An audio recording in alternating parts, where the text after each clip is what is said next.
Built a house up on that ass. That's an ass state.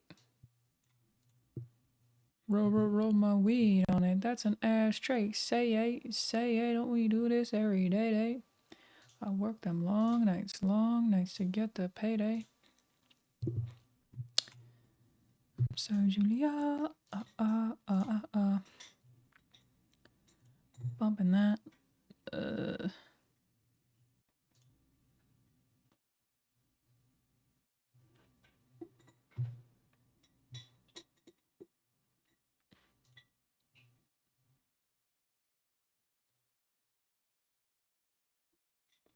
Hello. Welcome, everybody.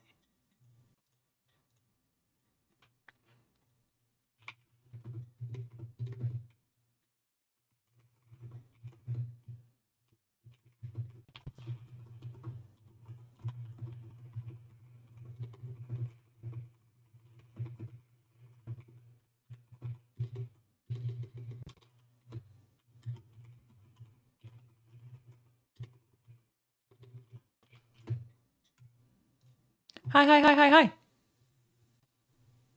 How are you all? Welcome. I heard myself speak in my own headphones. What do you mean I got my eyebrows done? There's literally nothing unusual about my eyebrows. It says that in the title. There's literally nothing unusual about them. I don't know what you're talking about. They are completely normal. This is how they always look. So you can shut your mouth. I've never changed them once. Not even one time. I'm so Julia. Is that live? Did it work? I can't tell if it worked.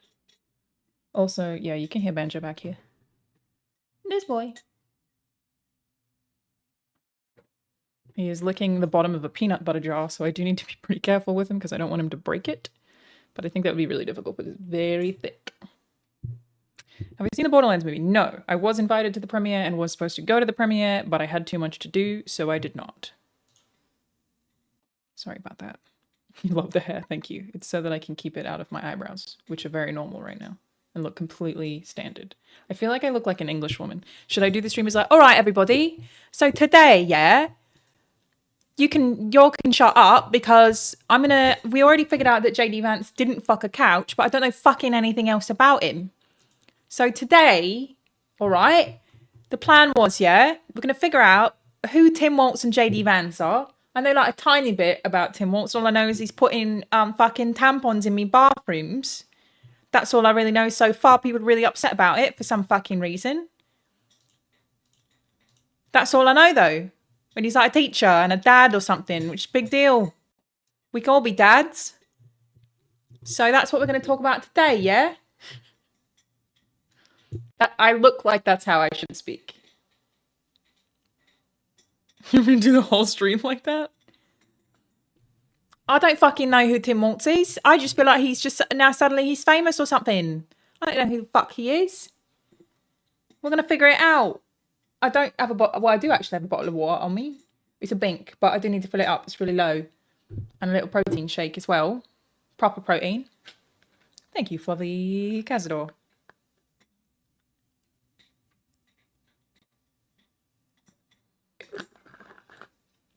Tim Walz is a Giga Chad, so is he like well liked in Minnesota? What type of protein shake is that? Thanks for asking. I made it myself.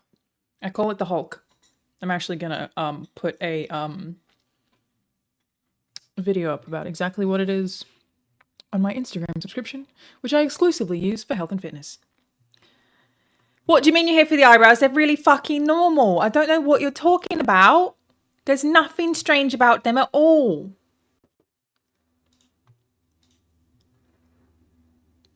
It's nothing wrong here. All right? Shut up.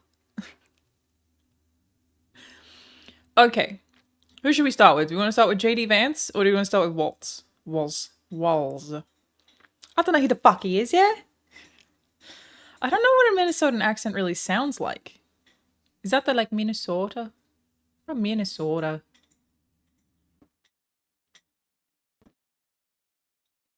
Okay, we're going to start with JD Vance then. So the thing about JD Vance is we have already established that he did not, in fact, fuck a couch. However, I did run a poll here on my Twitch while we were talking about that, and similarly established that it is my strong opinion that most men have probably fucked a couch at some point or another. Or an object. It doesn't have to be a couch. And it ended up being about 50-50. It was like 47% of men admitted, or people polled. I guess women could have answered fraudulently. The liars that they are. Wenches could have answered. But it was like 47% of men admitted that they had at some point fucked an object. I imagine there are probably things to discuss about JD Vance. A, the couch thing is made up. B, even if he did fuck a couch, I don't think that's that unusual.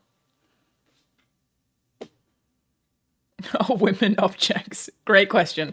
For the intents of this study, no. No. The dolphin thing? There's a dolphin thing? Hang on. There's a dolphin thing? Dolphin, JD Vance.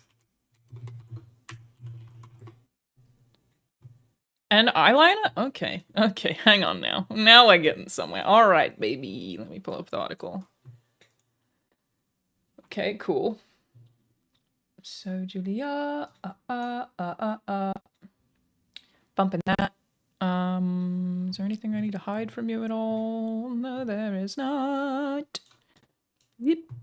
Also, though, my video on YouTube tomorrow will be about the Imane Kelef situation, the boxing stuff.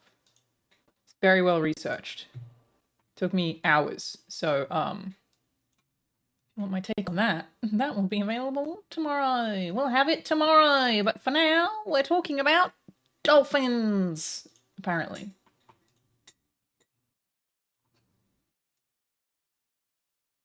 Maybe to here, maybe we'll go to about here, and then we pull this up like here, okay? That's what I feel like I'm really large. Let me do this. Like that, sort of, maybe? I don't fucking know what I'm doing. There's nothing to look at about my eyebrows. I don't know what you're talking about, slaps only. What are you talking about? What do you mean HBK Fire 93? There is literally nothing different about my eyebrows. They're actually like boringly normal. What do you mean? I feel like you're asking a lot of questions that are already answered by the title. Really super normal eyebrows. Obviously. So you can shut up. Yeah, exactly the same. That's what I'm saying. The most normal fucking eyebrows you've ever seen in your life. This is such a headline, dude. If I ever get to a point in my life where there's a headline like this about me, you just gotta give up, brother. You're done. Couches. Dolphins and eyeliner.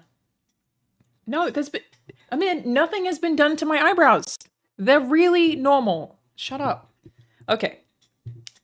I want to get to the bottom of whatever this dolphin conspiracy is, and then I would like to actually look into the news-wise. I want to figure out, like, what he's up to in his life.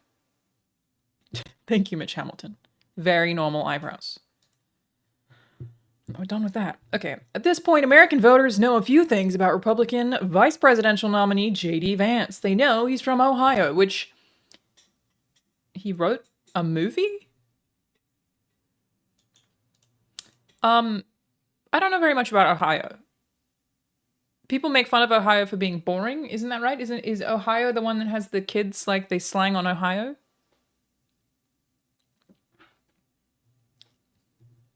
Is that the one where they say, oh, that's Ohio because it's like Ohio's boring or whatever? Ohio is Riz? What does that even mean? Napoleon Dynamite is from Ohio? Okay, that helps. Okay. They know he's from Ohio and wrote a memoir turned movie, Hillbilly Elegy. They've seen him crisscross the country on the campaign path and have read his past remarks, some of them controversial, as they resurface in headlines. But what voters think they know about JD Vance is also important. The Ohio senator has been at the center of more than a few bizarre rumors, memes, and jokes in the weeks since he was... Hang on, I have to do it the English way, right? Luke Schroeder, Vance's fucking spokesperson, yeah, just declined to comment on the Inquirer about the rumours. Here's what we know and what we don't. And some of the most viral Vance rumours. You can go fuck yourself, yeah? Love? Alright. I'm sorry for shitting on Ohio then. Whiny tugboat, I apologise for that. JD Vance wrote about having sex with... Oh, that's where it comes from. One of the more well-known Vance rumours can be traced to a July 15 post on X, shared by the now-closed account Rick Rude's Calves, shortly after JD Vance was announced as Trump's running mate. The post is deleted. Yeah, so in Hillbilly Elegy, he did not write that he fucked a couch. We're already all over that. It is funny, though. But it is funny. That's a really funny joke to make about someone, even if I am going to give him a pass if he did fuck a couch, because I think most men have fucked objects. That's my stance. Stop asking me for my stance. I've been very clear about what I think. I said I think most men have fucked an object at some point in time. Okay? So, deal with it. That's the stance. Not a big deal if you fucked a couch. I'm fine with it. As long as you clean up afterwards. Because I've, heard some pretty gross stories about, men, usually boys, coming in their pants and then just falling asleep and then going to school that way. Just leaving it to dry in their pants and then just going to school. So, brother, but second, I don't care if you fucked a couch. Cum maxing. Yeah, I agree, it's fucking foul, but I've heard about it. Okay? I've heard mothers talk about how disgusting it is to wash the sheets of a teenage boy because sometimes they, I guess, just cum on the sheets and then just leave it. It's actually one of my favorite things about this sudden wave of TikTok bros or whatever being she's ran through and used up and old, no one's ever gonna fuck her. Men fuck corpses. Men fuck couches. Men will fuck pretty much anything. Not all men, obviously, but let me tell you, to any of the ladies in chat, you don't need to worry really under any circumstances about men not wanting to fuck you. There's always going to be one. You do not need to worry about that. They'll try and tell you gotta worry about it. You gotta weigh a certain amount. You gotta look a certain way. You gotta be a certain age. They genuinely try to hire less men in morgues. Prefer women because men keep fucking corpses. Okay? You don't need to be super concerned about that. They're telling you you do. It's not true. Anyway, moving on. Moving on. Ba, ba, ba, ba. How long are they dead for? Could be months. I don't think it matters. I don't think it matters. The joke circulated. Yeah, okay. Dolphins. Dolphins. I want to know about the dolphins. Oh my god. On February 17, JD Vance posted a screenshot on X of another account's post. The post from Crazy Clips Only shows an image of two men and one woman on a dock where two dolphins are jumping out of the water. The post is captioned, "Woman gets violated by dolphin and enjoys it." I know that dolphins are the rapists of the sea. I've heard about that they just go around committing crimes. Familiar with that. Vance joked about the terrible things he can find online, writing maybe the internet was a mistake. That's fine too. This is fine. Though technically the dolphins are at fault rather than the internet, but I'm not offended by his tweet. However, the post took a turn in July after Vance was announced as Trump's running mate when X users pointed out that the words woman and dolphin are bolded in the post, indicating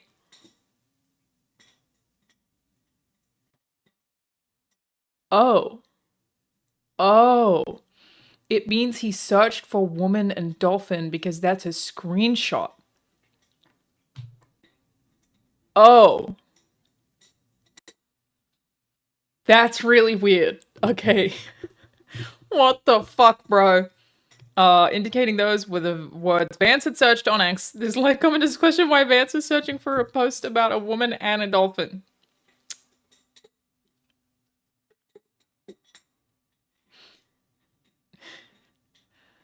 I'm in agreement with you there, Ed Indro, that this is probably one of those ones where, look, unless he's specifically searching for that, my thing is, why would you do it on Twitter? Surely there are better places to find people canoodling with dolphins on the internet than on Twitter. My guess is that he had heard about this story and was like, oh, I really got to tweet out this fire tweet. Maybe the internet was a mistake. Someone told me about this. Apparently it's been posted, and then he searched for it, right? That's probably what happened. He probably had just heard about it and wanted to say something about it. Realistically. Thank you, Darcy W. Smith. Actually, I'm going to thank every sub in the Chav accent because of my totally normal browse. So, yeah, thanks, yeah, Darcy W. Smith, you darling. Thank you for the prime sub, eh? That's really fucking nice of you. I'm going to assume innocence on this one. And as a reminder, I know nothing about JD Vance. Literally nothing. I'm not trying to defend the guy. This just seems like he probably heard about this story, so looked it up and then found it and said something. Oh my god, thank you so much, CS King Baba, for the gifted sub. Yeah, thanks, love. And Piggy Clamato, thank you. That's really fucking nice of you, yeah? That's sick. Having immigrated to the US, do you get voting rights at some stage? No. Unless I become a citizen, which I do not want to. Thanks, Walter Sullivan. Thank you. And you're going to make me do this now. Misery Smooze, yeah, that's fucking nice of you, eh? Cage Money Love and Bash 650. Thanks, love. That's really fucking nice. You lot are actually just top tier proper lads, yeah? In part because taxes, Boo Boo McFly. I don't want to be American is the biggest one.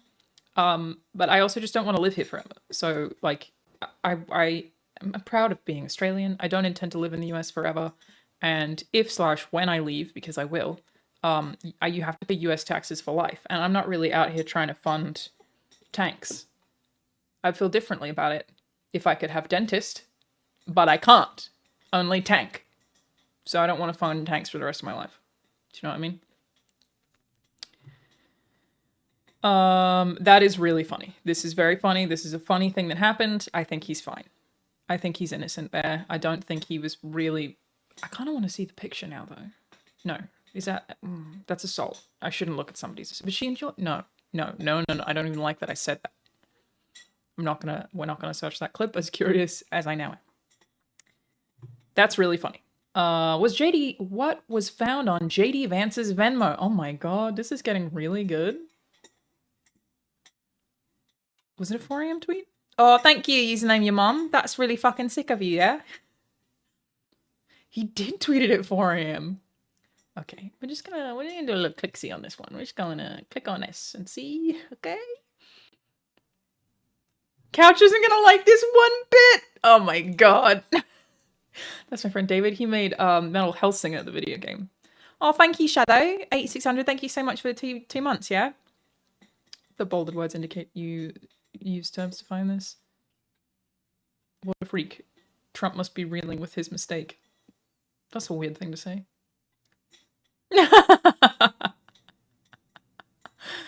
Oh, boy. This is a bit much. Oh my god, you sick fuck. Get out of Ohio, you suck, you freak. Dolphin porn, really. And stop the bullshit that it was a mistake. Did he say it was a mistake? Did he respond? I mean, you need to chill a little, Michelle. Michelle, well, okay, I take it back. Her username is Rage Michelle. So I take it back. She's being honest about who she is. There's no point complaining. She's literally Rage Michelle. That's her whole thing. That's amazing. Look at that. Oh my gosh, that's incredible. Wow. Okay, back to whatever about his Venmo, huh? What do you mean, Beefin? There's nothing wrong with my eyebrows. Is it completely normal? I don't know what you're talking about. My eyebrows are completely standard. Literally, what are you talking about? Nothing is up with them. So weird. What was found on JD Vance's Venmo? Most of Vance's transactions on Venmo were private or mundane, but his friends list on the app revealed some high-profile and controversial pay he may be connected to. Friends list are auto-popular. Sometimes, this is one of the weirdest things that I do. Sometimes I just go on the front page of Venmo and I comment on what people are doing.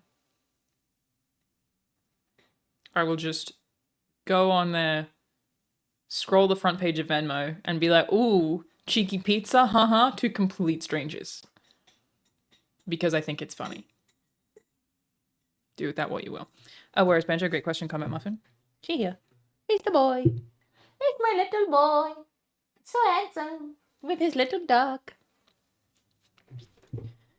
Okay. Yes, Venmo is public unless you set it to be private.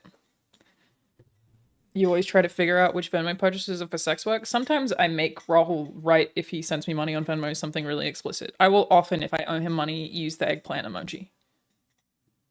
So we're just like making it look like we're paying each other for sex. Which is a really fun joke for everybody involved until we end up in prison. But it's funny, so whatever. Ian Mars Cheong called him out in the Dolphin thing? Really? That's interesting. Hang on, let me find that. Ian Miles Cheong has followed and unfollowed me so many times. He thought I was cool, apparently, until I... What was the last straw? It was that I defended a guy who cried over a Star Wars trailer. He was like, that's it, bitch. I'm out. Oh, thank you, It's Grimmy. That's sick. That's so fucking nice of you. Yeah, but before that, he was completely fine. It was... Yeah, this guy went viral crying over Star Wars and people were like, this is fucking pathetic. You'll never get a woman. And I was like, I actually think people crying over things they're passionate about and a man like publicly being that enthusiastic about something is really fucking cool. And that was at a time where people were like, well, if you were dating him, you wouldn't feel it. That's a lie. You'd never do. And I was publicly dating somebody at that time who had a video effectively go viral because he cried over Star Wars. It's great.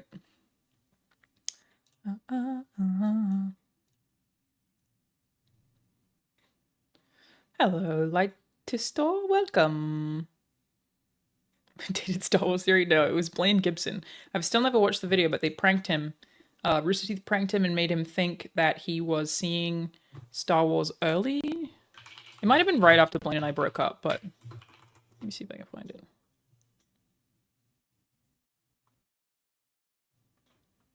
Yeah, there's like full articles about this.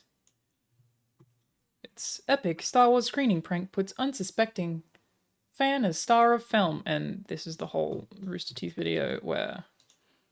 And like, this is like when we just started talking, I think. Where they tell Blaine that he's going to the screening and he had to like, see, look, he tweeted about it. I've actually never watched this video because... There's Blaine. Because he was so upset about it afterwards that I felt like I wouldn't be able to watch it.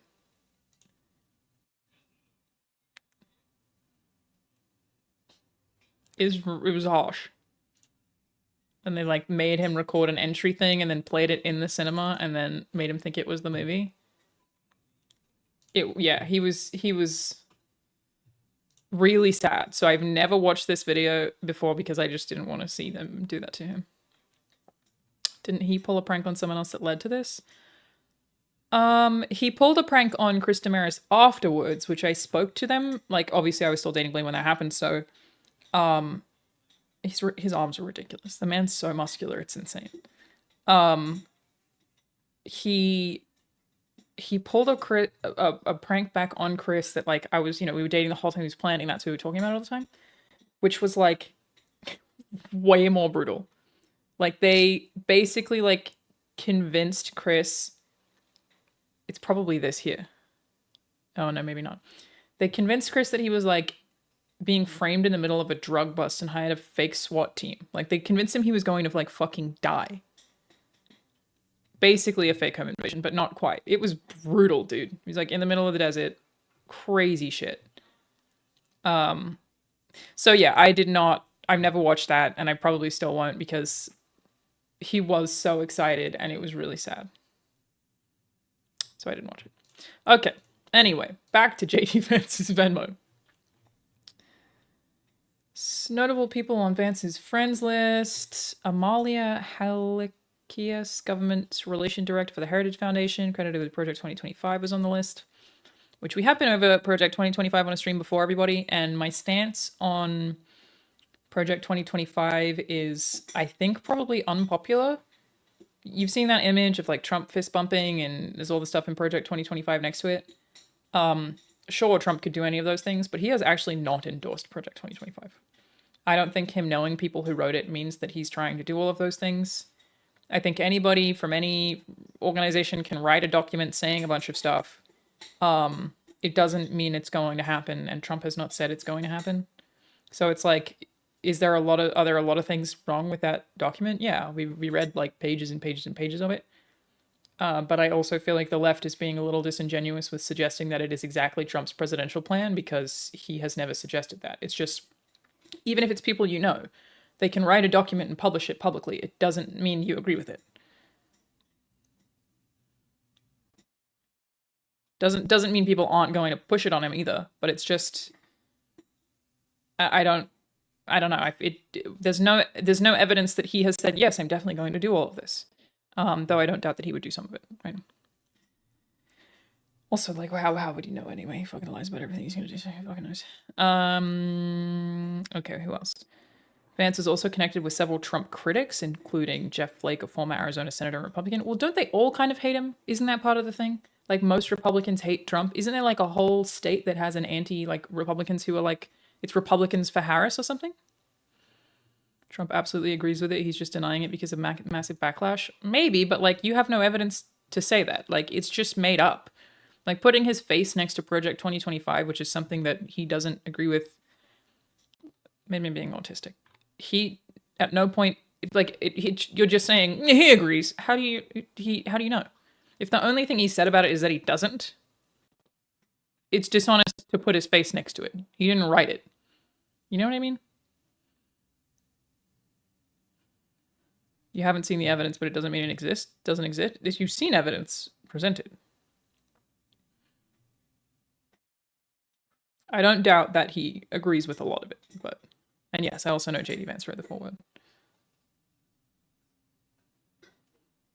It's not, he hasn't endorsed it. He hasn't said he's going to do all of that. Doesn't mean you shouldn't be concerned, but again, maybe I'm being autistic and I'm just like very caught up on, but factually this, but he didn't say it, because I can do that. I can get very obsessed with things being literal. You know what I mean?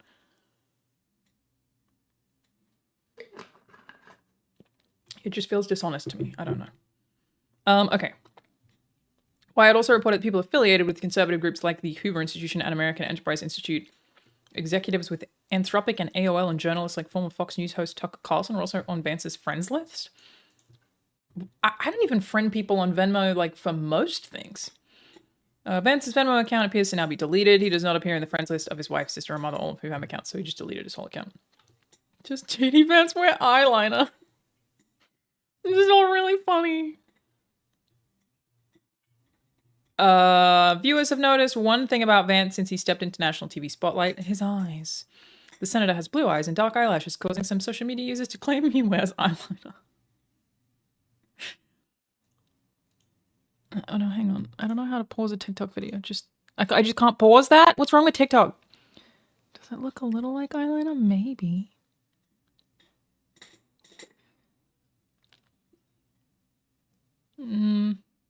Wow, that does look like eyeliner.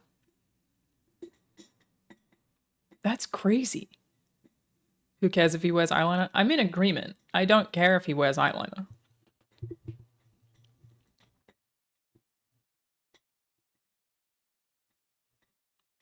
Maybe. Am I wearing brow liner? No. I have nothing in my eyebrows right now at all. They're just completely normal brow hairs. I don't know what you mean. I disagree. He's talked about it / acknowledges the Heritage Foundation's plan. Where? But even if he has, I'm not saying, I think I'm being autistic. I'm not saying that I think he doesn't have any overlap with the Heritage Foundation. It's just that Project 2025 being advertised with his face next to it as though those are his exact policies is false. Even if there's overlap, even if maybe he might agree with some of it. There's been nothing to say that that is what he's going to do. Even if he is, it's still false. Do you know what I mean?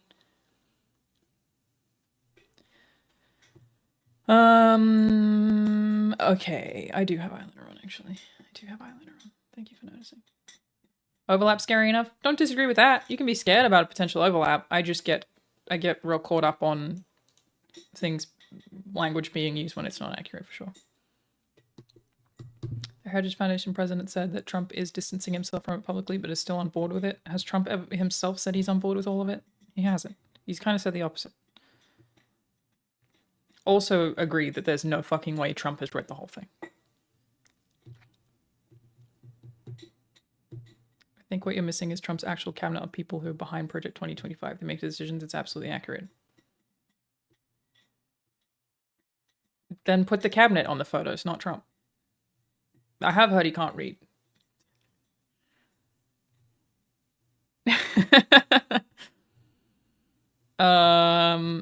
Theories about Vance's eyes are all over TikTok. Vance has not addressed the speculation. Others on social media have pointed to old pictures of the nominee, such as his Marine Corps. Yeah, he's just got really good eyelashes, dude. That dude just got some great fucking lashes on him. Just some real good lashes. I think saying it's false isn't quite accurate, though. It's a claim without backing, which doesn't mean the opposite is true necessarily. The opposite is true insofar as the one thing Trump has said publicly about it is that he doesn't agree with it. So saying Trump endorses this is false, in my opinion.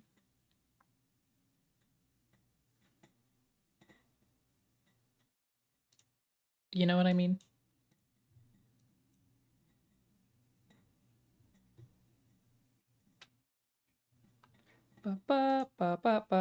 He likely secretly endorses it. I'm inclined to agree with you on that one. Thank you, the Dumple. Appreciate you so much there. Thanks. Love that. Public comments. Trump publicly cheered the Heritage Foundation's policy work in the past. Again, that's not the same thing. Saying in 2022, before Project 2025's agenda was released, that the organization was going to lay the groundwork and detailed plans for exactly what our movement will do when the American people will give us a colossal mandate. Let me look that up.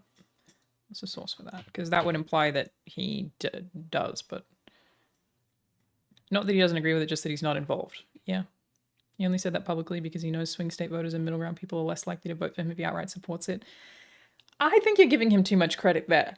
I doubt most people will read Project 2025. I doubt most people will even fucking look at it. I doubt most people have opened the PDF in the way that I did. Most people won't even fucking read it. It's more likely that someone just said, people don't like it. And he went, neither do I then. Like, I don't think he thinks that hard. Bumping that. Okay, so you got that from Forbes. Trump publicly cheered the Heritage Foundation's policy work. Okay, so he then said someone has personally talked to him about it. It's more than 140 former members of the Trump administration are involved with it, which I did already cover last time. Yeah, I don't know. Again, I'm probably never going to end this conversation because I think I'm just doing an autism, which is that he didn't say that he supports all of it.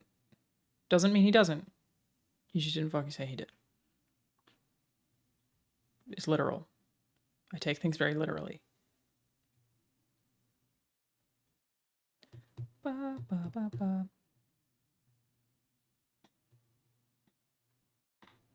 Oh, thank you so much, Zanzux. Thank you. That's so fucking nice of you, love. Absolutely appreciate it. Thanks, yeah. Dragonator said, from everything we've heard about how his previous administration was run, he's more or less a puppet for his cabinet. Aren't they all? Multiple people said he didn't even read what he was signing, stuff like that. I buy that. If the people who wrote Project 2025 are the same, that would be running the country in his place. It's the same as him supporting it in practice, at least. That's the shit that I can't get behind.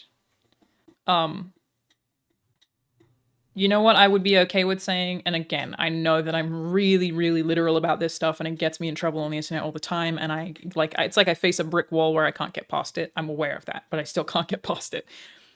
I would be fine with you saying, Trump's cabinet members are pushing Project 2025. Fine. Totally fine. Cool with it. My Rahul accent is getting better. Rahul is a really proper British accent. Okay, what did he say about Mountain Dew? What? At his Middleton rally last month, Vance joked Democrats will say it's racist to do anything, including drinking Mountain Dew. I had a Diet Mountain Dew yesterday and one today, and I'm sure they're going to call that racist too. Okay.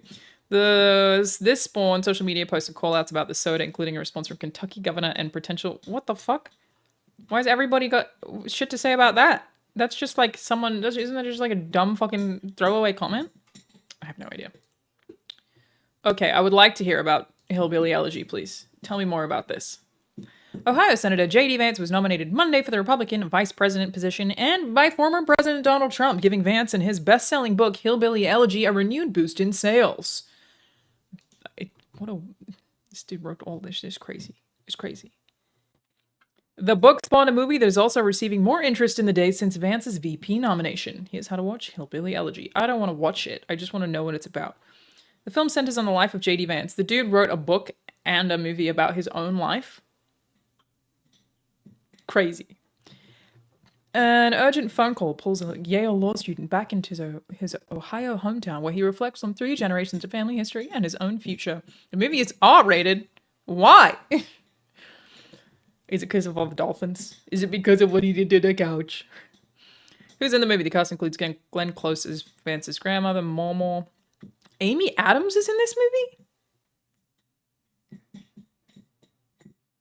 What the fuck? Oh my god, it got an Oscar nomination? Hold up. Hold up, man. Hillbilly Elegy. Now, come on now. We gotta learn more about this here. Alright. Hillbilly Elegy, a memoir of a family and culture in crisis, is a 2016 memoir by JD Vance about the Appalachian values of his family from Kentucky and the socioeconomic problems of his hometown of Middleton, Ohio, where his parents moved when they were young. Wow. Writing a book is pretty hard, to be fair. Pretty difficult. About the same thing as Hamilton, I think. Vance describes his upbringing and family background while growing up in Middletown, Ohio, a small city between Cincinnati and Dayton. He writes about a family history of poverty and manual labor jobs and compares this life with his perspective after leaving it. Vance was born and raised in Middletown, I don't know, where his mother and her family had moved after World War II from Breathitt County, Kentucky. Vance states that they're Appalachian. I know I've heard people say that word, but I've never said it out loud myself. Culture valued traits such as loyalty and love of country, despite family violence and verbal abuse. You know, it's one of my favorite things if I see like someone with a tattoo that says loyalty or family. And they're like, it's because the number one thing that's important to me is loyalty and family. Yeah, same for literally everybody else, dude. Imagine getting loyalty or family tattooed on you. Same for fucking everyone else on the planet. Even if your family sucks, you end up making like a friend group that's family. We could all be born with loyalty and Who's like, you know what I fucking hate? Loyalty. Don't need any more of that. Who needs it? Absurd. Everybody feels that way. On their own last name. Yeah. So getting a tattoo that says water. Strongly agree. Okay. States that their culture valued traits such as loyalty and love of country, despite family violence and verbal abuse. Vance recounts his grandparents' alcoholism, as well as his mother's history of drug addictions and failed relationships. Which I really feel like if that were like a thing that Harris had dealt with, that would be all over the news. Abusive mother. She couldn't be fit to lead. Child was abused. Is there any reason I've been doing more political streams all of a sudden? Yeah, I'm just trying to stay informed. So this is me doing that. Vance's grandparents reconciled and became his guardians. His strict but loving grandmother pushed Vance, who went on to complete undergraduate studies in the state of the Ohio State University, and earned a law degree from Yale Law School. That's helpful. In his personal history, Vance raises questions about the responsibility of his family and local people for their misfortunes. Okay, interesting. Vance suggests that hillbilly culture fosters social disintegration and economic insecurity. He cites personal experiences working as a grocery store cashier. Vance saw welfare recipients talking on cell phones, but he could not afford one. Okay, so I take it that there's some like anti-poor people stances, maybe? Anti-welfare stances, maybe?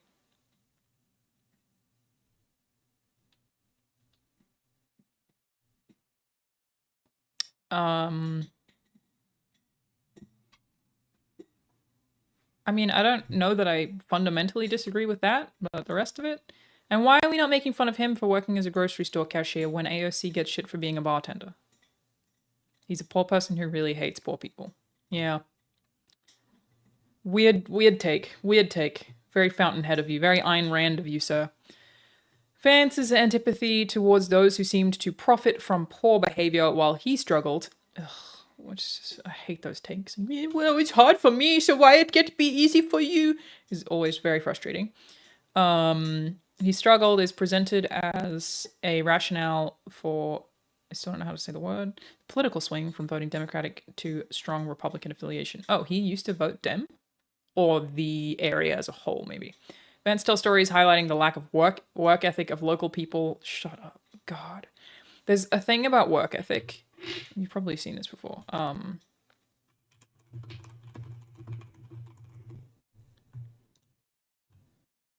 Here, look at this. I love this. I love this image. Huge fan of this image. Nobody wants to work anymore. The first one here is from 1894. Becoming apparent that nobody wants to work in these hard times. 1905. None want to work for wages. 1916. The reason for food scarcity is that nobody wants to work as hard as they used to. 1922. It's because nobody wants to work anymore. 1937. No one wants to work anymore. 1940. Nobody wants to work anymore. 1952. Everybody was getting too darn lazy and nobody wants to work anymore. 1969. Nobody wants to work anymore. 1979. Nobody wants to work anymore. 1981. They didn't want to work. Andrew, are you okay back there? You're okay. No one wants to work anymore. 1999, nobody wants to work anymore. 2006, nobody wants to work. 2014, nobody wants to work anymore. 2022, no one wants to work. It is a thing people have been saying for so many years. It's just some fucking get old and decide people don't want to work anymore thing. It's no one wants to work and has not wanted to work ever. Also, working can suck sometimes. Is that the worst take for a human to have, that they don't want to work? Do most people want to work? I maybe am an exception in that I love my job and don't actually do my job for money. I do it because I like it, okay? But that, I know that's not most of us. It's okay to not want to work. It's okay. If I'm going crazy, but I think your mic is popping. Yeah, I'm having weird microphone issues. I bought some shit to fix it though. Sorry about that. Thank you so much, fucking fun-loving criminal there. Thank you. Really appreciate the 15 months, yeah? That's sick. Glenn Close both got an Oscar and Razzie nominations for her performance. Wow. It's crazy. Publication popularized by an interview with Vance in the American Conservative. Vance credits his Yale contact law professor as the authorial godmother of the book. It's just... How old was he when he published this? I'm just like... You don't seem old enough to write a fucking memoir. And, like, if the take of the memoir... Like, I'm impressed he wrote a book. That is a difficult thing to commit to, okay? Whatever. Critical receptions. The book reached the top of the New York Times bestseller list in August 2016 and January 2027.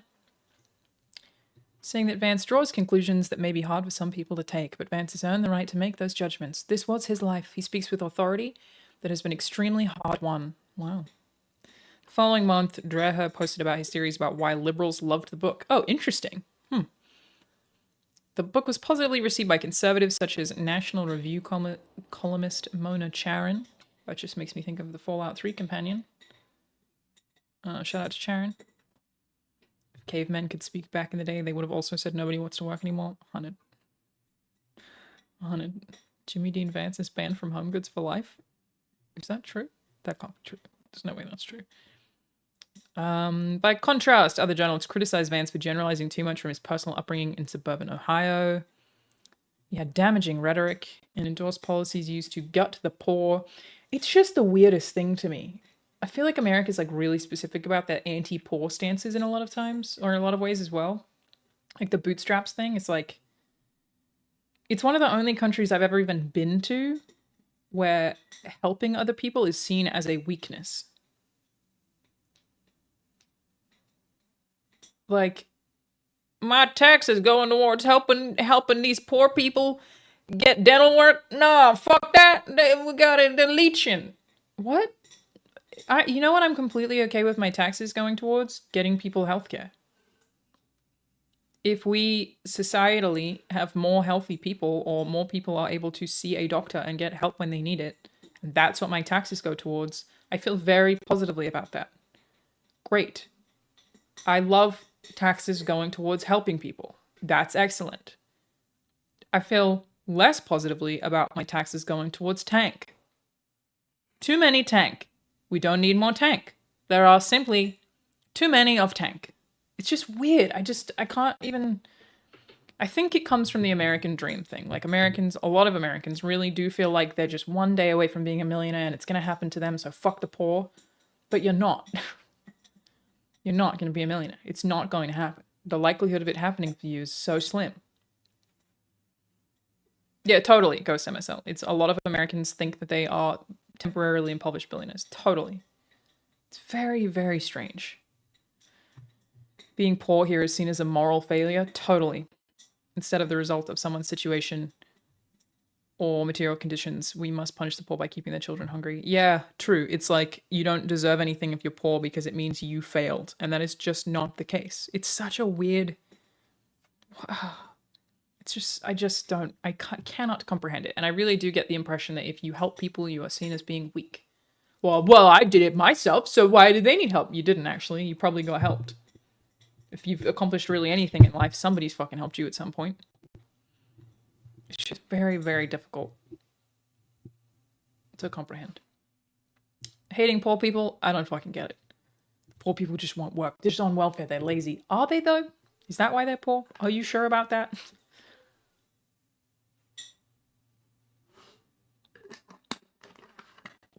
It's also a thing about, like, talking about privilege.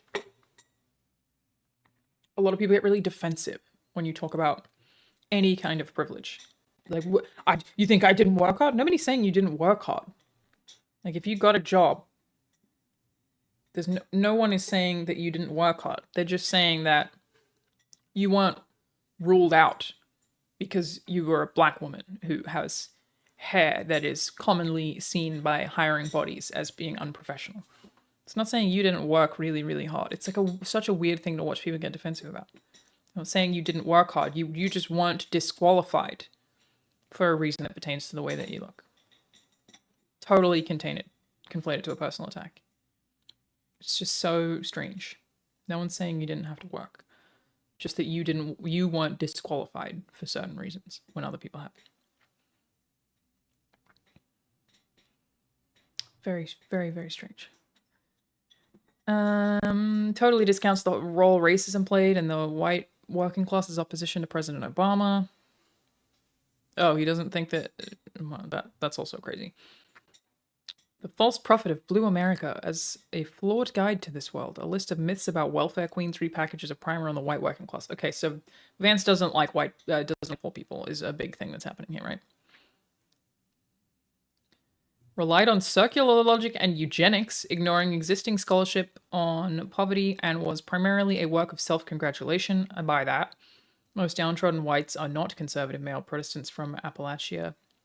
Called into question Vance's generalizations about the white working class from his personal upbringing.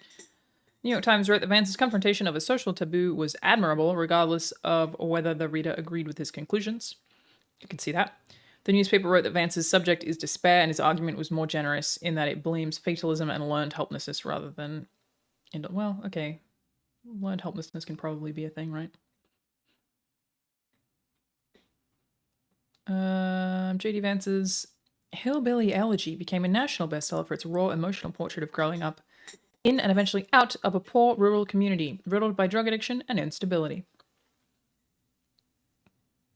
Relationship to Donald Trump.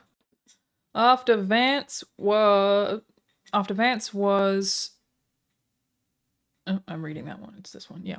A key reason for Hillbilly Elegy's widespread popularity following its publication in 2016 was its role in explaining Donald Trump's rise to the top of the Republican Party. Oh, that's interesting.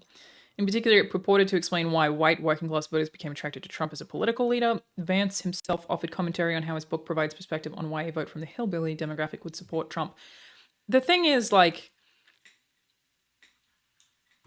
I don't think it's a mystery why certain bodies like Trump. Like, there are various reasons, right, across the board, but for a lot of people, like the uneducated voter, they just like that he doesn't speak like a politician. Because he's not a politician. Because he has no experience in politics. But there are a lot of people who just really like that he says much more unhinged shit. That's kind of it. And people will admit that too. They'll be like, I just like that he speaks like me. Yeah, but he's not like you. He's a fucking millionaire. I get why he appeals to them in that way. Completely. Like, that's not a secret. It's not a, why would anyone ever vote for that? Like, I understand that. And it's a, like, but there's a thing about that that I find a little annoying because of the conflict, which is, they'll be like, well, that's not what he meant. The media took him out of he didn't mean that. The media spun it that way, but that's not what he said. You can't like him because you think he speaks like a normal person, and also get mad when the media criticizes him for the way he speaks. Like, you have to admit, the dude is not a great political speaker. He says a lot of really stupid shit. It's weird to be like, I like him because he doesn't sound like most politicians. And then be like, how dare you not address him like every other politician, when you're like admitting that one of the things you like about him is that he's not good at speaking like a politician. So he gets criticized for it. It's not made up. Like, they'll be like, the media just criticizes him because, they don't like for whatever. No, he gets criticism because he says a lot of stupid fucking shit. And if that's the thing you like about him, you kind of got to not get defensive about it. You kind of got to accept that he says a lot of stupid fucking shit. It's a weird one to get upset about. That's the thing you like about him. You admit that. Do you know what I mean? Thank you, Midnight Plays. These are my normal eyebrows. They've looked this way forever. I don't know what you mean, but thank you for saying you like my eyebrows. A lot of people are selective in their outrage, it seems. I mean, everyone is, right? Like, that goes across the board. But it's always such a weird one to me to be like, he speaks like a regular dude. And then, how dare you speak about the way that he speaks? That's what you like about him. Is that he speaks like a regular fucking idiot. Says a lot of really stupid shit. And just brags about himself a lot, which, to be fair, yeah, a lot of dudes his age do. He does not mention Trump in the book. Huh? Vance openly criticized the now former president while discussing... Wait, what? Hang on. So it explains why Trump would be supported, but he's not mentioned in the book. Although he does not mention Trump in the book, Vance openly criticized the now former president while discussing his memoir in interviews following its release. Oh, that's interesting. Vance walked these comments back when he joined the 2022 U.S. Senate race in Ohio, and later openly endorsed Trump. In July 2024, Vance was picked by Trump to be his running mate on the Republican ticket for the 2024 U.S. election. Banjo, that sounds a little too bitey. Are you being a good boy? Yeah, he's okay. You be careful, Banjo. Can I see you? Can you look at me? Yeah, you're fine. Okay. After Vance was announced as Trump's running mate, 20 sales of the book and viewership for the film on Netflix increased dramatically. I wouldn't mind watching it. Okay, so what JD Vance said about... Was it this one?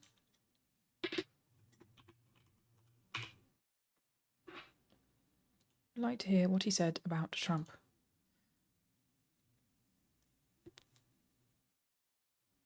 Who is gross? Okay, it's not Vance, though. A lot of people in my family are going to be voting for Trump. A lot of my neighbors and friends from back home, so I think it's a phenomenon I think recognized and frankly saw coming pretty early. You know, it's interesting that I don't think the Trump phenomenon is exclusively about... Oh, sorry, I didn't realize it was off screen. Get that over for you. I think that it's more about the white working class folks who aren't necessarily economically destitute, but in some ways feel very culturally isolated and very pessimistic about the future. That's one of the biggest predictors of whether someone will support Donald Trump. It may be the biggest predictor, is the belief that America is headed in the wrong direction, the belief that your kids are not going to have a better life than you did. But that's not wrong, but also, like, everyone seems to feel that way all the time. You talk to any fucking old person and they're always like, everything is so much worse, even though statistically things are not worse. I've never been here for a stream. How often do you cover US politics? I'm covering politics a lot lately. Thank you, Dirk Alec. Thank you so much. That's actually really nice of you. That's so sick, thanks.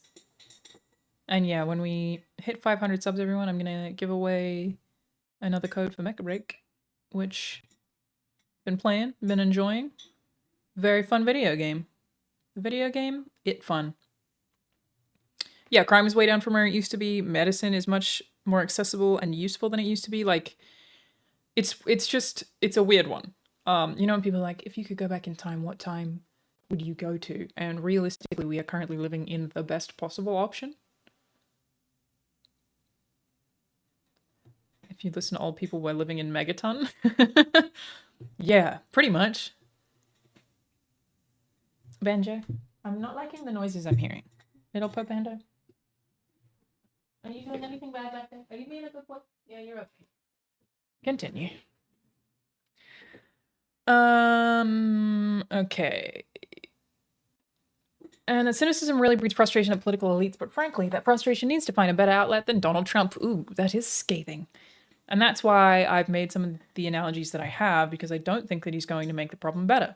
I think, like you said, he's in some ways a pain reliever. He's someone who makes people feel a little bit better about their problems. I can see that. I can totally see that being a thing. Thank you, Jean Shorts. Really appreciate that there. Thank you. That's sick of you. Thank you, Dominic Noctem. Really appreciate that. Thank you so fucking much. That's really sweet of you actually there. Thank you. He's someone who will make people feel a little better about their problems, but whether he's elected president or not, those problems are still going to be there, and we've got to recognize that. Also true. This is one of those ones, you know how when I read Project 2025 and I was like, I fucking agree with that. You know what, brother? You fucking right on that one. Hey, JD Vance. We may feel differently about dolphins. We're together on the couches. Don't care if you fucked a couch. The dolphins, we disagree. But this one, kind of ate there. He kind of fucking ate on that one. Your problems will still exist. Most of the time. It is what it is. Banjo wondering why mom keeps changing accents. I mean, the subs are the reason that he gets so many treats, so he's fine with it. He's fine with it. Is it cheating if it's your couch? Would I consider it cheating if someone I was dating fucked a couch? No, but we'd have to have a chat. It's not cheating, but we'd have to have a conversation. You know what I mean? It typically starts with me making a point that I just made, which is, look, maybe Trump is recognizing some legitimate problems. He's talking about the opioid epidemic in a way that nobody else is, but he's not going to fix the problem. You know, better trade deals is not going to make all of these problems just go away. He right. He right about that. And typically my family actually recognizes that. Do I like Hasanabi? Don't ask me that question. Okay. Hey, chat, shut the fuck up. I'm coming for his throne. Okay? You gotta stop watching me instead of Hassan. I'm a #1 political streamer from now on. I don't like the cut of your fucking jib. Sorry. I'm sorry for swearing. Hey, I think you're dumb. Okay? What do you think? What do you think about that? You're all brain dead. You know, I'd see Hassan tweet about Hogwatch, and I really, for months, because I don't actually watch Hassan streams, to be clear, for months, assumed that Hogwatch was like some TikTok thing about Hogwarts. I fully assumed Hogwatch was like, maybe there was some TikTok trend about some Harry Potter fans. I thought that for a really long time that he was just like really covering whatever this Hogwarts thing is. But apparently not. Apparently not. Why does he call it hogwatch? I don't know. It typically starts with me making a point that I just made, just maybe Trump is recognizing some legitimate problems, but he's not going to fix the problem, better trade deals. Not. And typically my family actually recognizes that. That's what I find so interesting. They don't think that this guy is going to solve all their problems. They just think he's at least trying and he's saying things, primarily to the elites that they wish they could say themselves. I think he's right there too. I don't know about trying, but I do think he's saying things to/about what a lot of probably poorer American whites wish they could say. I think he's right. So it's really interesting. There's a recognition that Trump isn't going to solve a lot of these problems, but he's, at the end of the day, the only person really trying to tap into this frustration. This is interesting. There's interesting things here. There are a lot of things that I find to be interesting. It's, so my dad is a Trump supporter and I love my dad. And I always say, Dad, Trump is not going to actually make any of these problems better. And he says, well, that's probably true, but at least he's talking about them and nobody else is. At least he's not Mitt Romney. Wait, did they hate Mitt Romney? Do Republicans hate Mitt Romney? Thank you, Sir J Double. That was really nice of you. Yeah, thank you. They do now? Do they? Oh, I didn't know that. Because he disowned Trump. Oh, because Mitt Romney doesn't like Trump?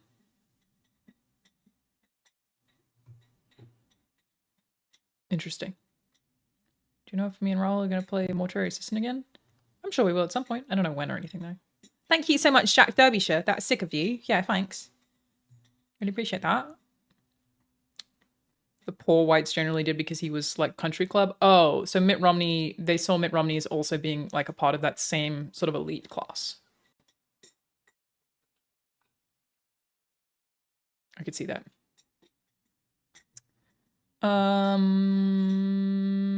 Okay. I certainly understand why a lot of folks are surprised. I think a big part of it is just the way Donald Trump conducts himself. A lot of people feel that you can't trust anything Hillary Clinton or Barack Obama say, not because they necessarily lied a lot, but because they sound so filtered and they sound so rehearsed. This is totally exactly what I was saying. Banjo, oh, you're fine. I feel like you're being a bit aggressive. Donald Trump, if nothing else, is relatable to the average working class American because he speaks off the cuff, which is so dumb. This is exactly what I said. I agree with JD Vance. JD Vance, banger points here. But he's nothing like you. He's so rich. There are buildings and casinos with his fucking name on them. It's such just because he is rude, people like him? What a weird... He's more elite than most politicians are. Just let Banjo live his life. I can't. The thing he's eating, if he swallows it, would be dangerous. So I have to pay attention to it to make sure he's being okay. Because he's licking the inside of it, which is fine. But if he starts eating it, we got problems. There's something relatable about that, even if, half the thing he says don't make any sense or a quarter of the things that he says are offensive. I'm surprised that people don't hate JD Vance for saying this. There's something to be said about reliability, and it's not, there's been a lot written about how elite political conversation is not emotionally relatable to big chunks of the country. Sure. I think that in a lot of ways, Trump is the first person to tap into that sense of disconnect in the way that he conducts himself with politics. Yeah, which is also probably correct. Conservatives fantasize that he's earned his money and therefore gets a free pass. Oh, because they think they're going to be him?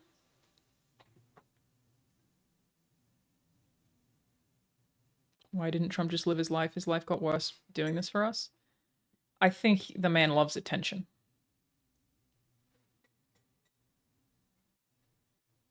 I think he just really fucking likes attention. You know what I mean? He's just really after it. So a conservative who thinks that Trump does not have the answers isn't qualified to be president. Sure. What are you going to do this election, if you don't mind saying? My current plan is to vote either third party or, as I joked to my wife, wow, he did not vote Trump. My current plan is to vote either third party or, as I joked to my wife, I might write in my dog because that's about as good as it seems. But, I think there's a chance. I feel like if Trump has a really good chance of winning, that I might have to hold my nose and vote for Hillary Clinton. Okay, JD Vance. Wow. But at the end of the day, I just feel like she is so culturally disconnected from the people I grew up around that it'd be very, very hard for me to cast my ballot for her. Yeah, I never really thought Hillary was going to win. She's not the right call. So ultimately, I think I'll probably vote third party. I might vote for this new guy who I really like, Evan McMullin, who I actually met the other day, but I think that I'm going to vote third party because I can't stomach Trump. I think that he's noxious and is leading the white working class to a very dark place. And ultimately, I just don't share Hillary Clinton's politics. What a nice way of saying that. Crazy. This seems crazy. That this man just went and said all that. You have any more mentions of Trump in here? No. Okay, I want to find out about this JD Vance. We've already done most of this, right? Yeah, let's do this JD Vance. Trump Hitler. You okay back there, Andrew? JD Vance once compared Trump to Hitler. Now they are running mates. 8 years ago, in the lead up to the 2016 presidential election, JD Vance was a bitter critic of Donald Trump. Publicly, he called the Republican presidential candidate an idiot and said he was reprehensible. Privately, he compared him to Adolf Hitler. What does privately mean? Do we have proof of this? But by the time the former president tapped Vance to be his running mate on Monday, the Ohio native had become one of Trump's most ardent defenders, standing by his side, even when other high-profile Republicans do so. I mean, we kind of know that a lot of Republicans and a lot of Fox hate Trump, right? Like, that came out. We know that to be a thing, that a lot of them hate him, but they pretend to like him. It makes perfect sense to me that Vance probably does hate him and continues to feel the same way. But it recognizes that he's the easiest way to get success because he has a cult-like following. Right? Like, if they're like, this dude has this cult following that is very unique in a lot of ways, compared to a lot of previous presidential candidates. So attaching yourself to him is a great way to get power. They hate him. Lots of people coming out saying they hate him. Even Tucker Carlson said they fucking hated him. But they just want the power. He's only the 400th Republican to flip like this? Yeah.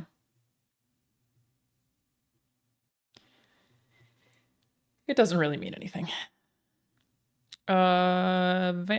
James David Vance. I didn't know that was his name. JD Vance's transformation from self-described never-Trumper to stalwart loyalist makes him a relatively unusual figure in Trump's inner circle.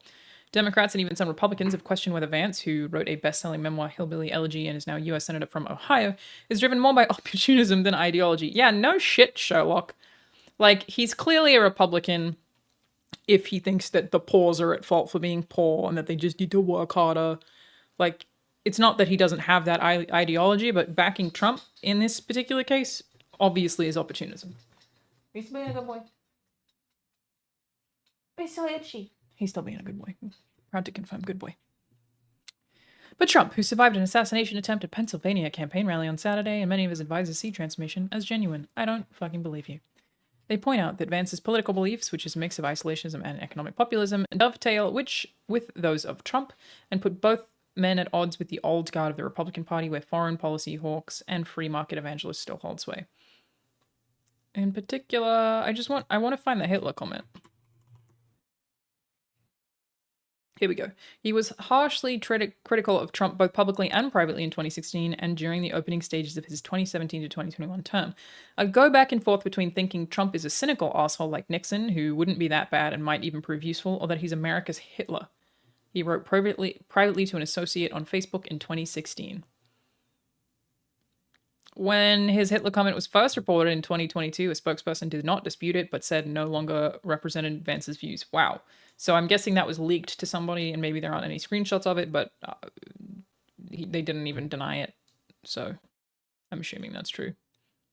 No offense, why do you have a busy title for your streams? Because it's funny. No offense taken.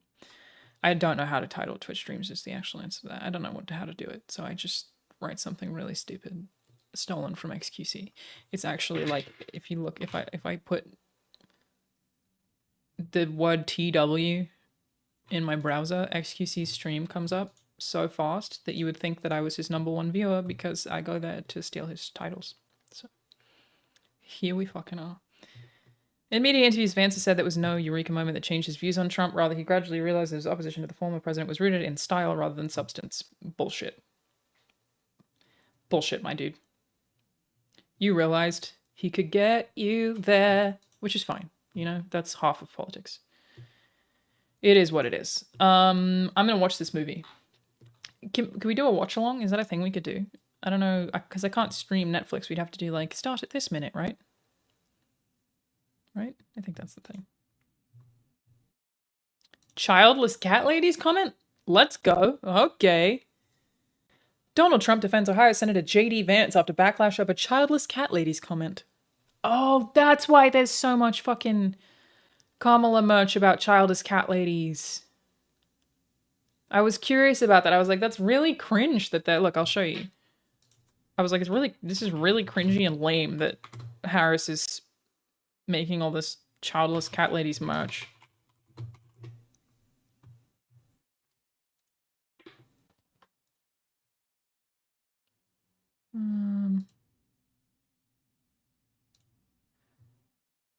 They have all of this. This is just hats.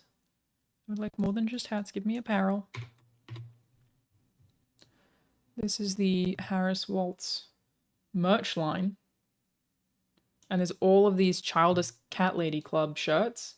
And when I saw these, I was like, ugh. That's really lame. What type of humor do I use, Terry Allen Jr.? I don't know how to answer that question. I do not know. I would not consider myself to be politically correct in humor, but I don't know what kind of humor I have. Yeah, I was like, what the fuck is this? What stupid, lame bullshit is this? But I guess it's a reference. Somebody said something. Former President Donald Trump on Wednesday defended his decision to choose JD Vance as his running mate, but declined to say whether he thinks the Ohio senator is ready to be president if necessary. Yeah, it's such a weird thing. You have to think, God, the way that Trump speaks, it's just so much. It's like a seal, you know what I mean? Just... He does it so much. It's constant. Wow. Trump fielded several questions about Vance during a panel at the National Association of Black Journalists, which I would like to watch that, to be honest. His remarks come after a rocky debut for the GOP vice presidential nominee. Vance crisscrossed the country for campaign rallies. He faked backlash for his criticism of childless cat ladies and was mocked for a joke he made about Democrats believing Diet Mountain Dew is racist. Okay, listen.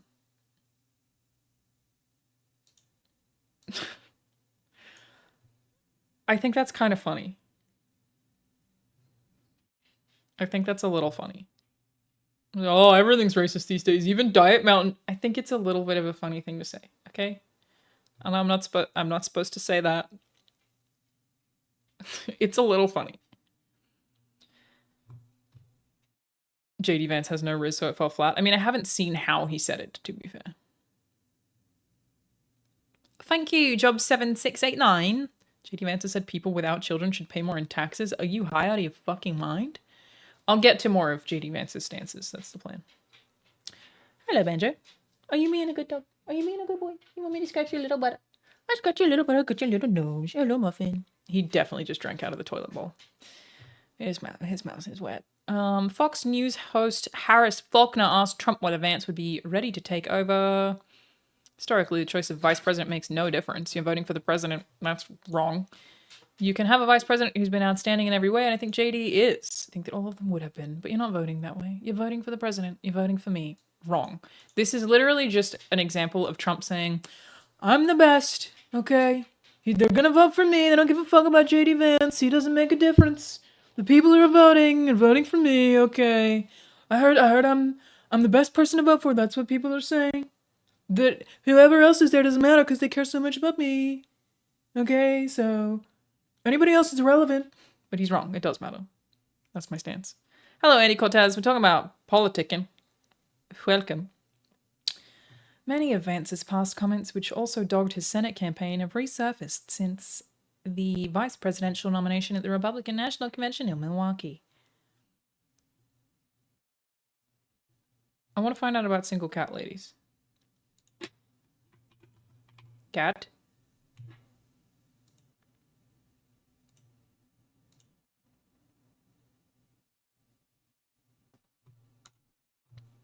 Where did he say this about cat ladies? Where did he say it? Hello, unique technique. Defended her husband's 2021 remarks calling Democratic leaders... Oh, because he said it about Democratic leaders. Childless cat ladies who are miserable at their own lives after Spock... Well, that's pretty wild, I guess. In an interview with Fox News that aired Monday, Usher Vance was asked what her reaction when his comments, which resurfaced when Vance made his debut as former President Donald Trump's running mate, became a point of controversy. He made a quip in service of making a point that he wanted to make that was substantive. And I wish sometimes that people would talk about those things and that we would spend a lot less time just sort of going through this 3-word phrase or that 3-word shut up. You're allowed to be criticized for the things that you say.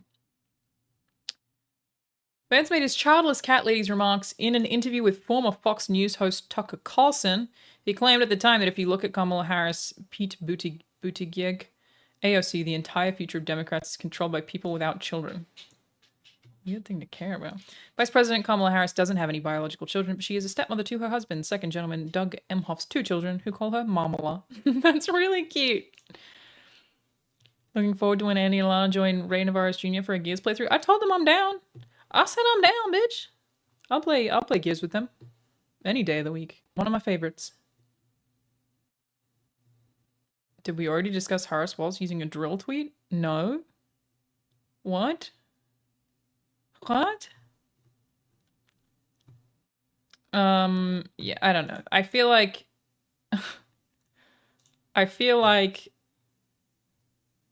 obviously we need to dig into his policies, right? But the childless cat ladies thing, all of the things that I've looked at thus far are sort of non-issues, but I don't doubt that many issues exist. Oh, I thought this was wild, watching Trump do this, and it did not go down well. With the National... I wonder if I can just find that. The National Association of Black Journalists thing. Yeah, this. Just what a fucking insane thing to say about somebody who's mixed race. I didn't know she was black until a number of years ago when she happened to turn black, and now she wants to be known as black. Is she Indian or is she black? Because she was Indian all the way, and then all of a sudden she made the turn and she became a black person. Ugh. What a fucking... A, I don't think she did that. B, just what a gross thing for an old white dude to even talk about. Like, racial identity, especially where being black is concerned in the US, can be such a heated issue, and people don't know where they belong. Like, I have friends who are mixed race who've spoken about that. Like, they're not black enough for the black people, but they're too black for the white people, and it can be like a really complicated, convoluted thing. A very difficult identity struggle that a lot of people have when they're younger. Just, it's such a gross thing to even say. It's just, ugh. Trump sat for the 30-minute wide-ranging Q&A where he touched on a number of key issues important to the black community, because of Sonia Massey, the black woman who was fatally shot in the face by Illinois Sheriff's deputy earlier this month, abortion access, and why he chose Senator JD Vance of Ohio as his running mate. The former president's appearance at NABJ sparked widespread backlash from some of those attending the convention, expressing an array of concerns over Trump's comment about the black community and attacks against the media. I don't know about that part, because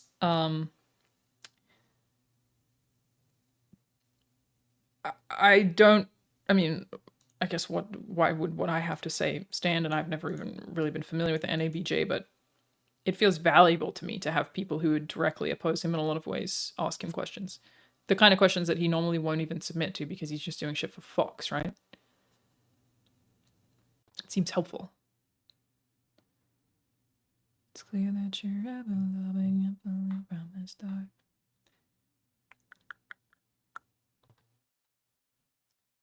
The issue is he was rude to them? Yeah, I mean, for sure. But this, I think it was, like, that sounds like it was backlash before he was even announced. Also, yeah, true, people are allowed to not want to know. For Trump, his remarks came at a critical inflection point of his 2024 campaign as Democrats expressing increasing optimism about their chances of holding the White House in November with Harris atop the ticket, while Republican continues pressing to court key constituencies, including black voters. Throughout Wednesday's conversation, Trump was met with some boos, groans, and heckling. Harris responded to Trump's NABJ interview Wednesday night during remarks in Houston. It was the same old show, the divisiveness and the disrespect, said Harris, who had He was addressing a historically black sorority, Sigma Gamma Rho sorority, during its 60th biennial ball. And let me just say, the American people deserve better. The American people deserve a leader who tells the truth, a leader who does not respond with hostility and anger when confronted with the facts. We deserve a leader who understands that our differences do not divide us. And I did see, like, clips of that. He's like, someone just asked him a question, and he was like, very rude, by the way, the way she asked the question, so rude, so rude. Just fucking answer the question, dude. People are allowed to be rude to you. Like, did you not think that you walk around saying some of the shit you say that people aren't going to give you a little pushback? Why are you the only one who's allowed to give pushback? White House Press Secretary Karine Jean-Pierre, who was hosting a White House press briefing at the time of Trump's Q&A, called Trump's comments about Harris repulsive. Yeah, I mean, I found those comments really disgusting. I did think that was really gross. That shit was really gross. He's always doing it. Trump accused Harris of being a DEI candidate. Yikes. A talking point many conservatives use the acronym for diversity. Oh, this part was so funny. Have you guys seen the clip of him talking about that? She, like, asked him, let me see if I can find it. She just asked him what he meant.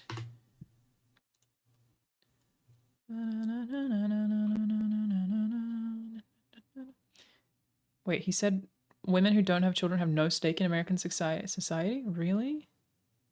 Well, again, I will dig into some of that. What am I looking for here? I'm looking for... Nope, that's the wrong account. Go to this one, Alanah. I'm looking for Trump DEI candidate comments about who can we see who asked him the question? Do we have the name of who asked the question? Maybe if I just put NABJ, it'll come up.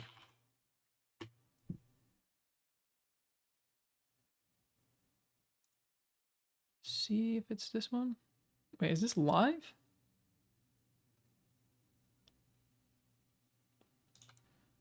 That's weird. Here we go. This one. Let me pull that up for you. The way he reacts to this lady is fucking crazy.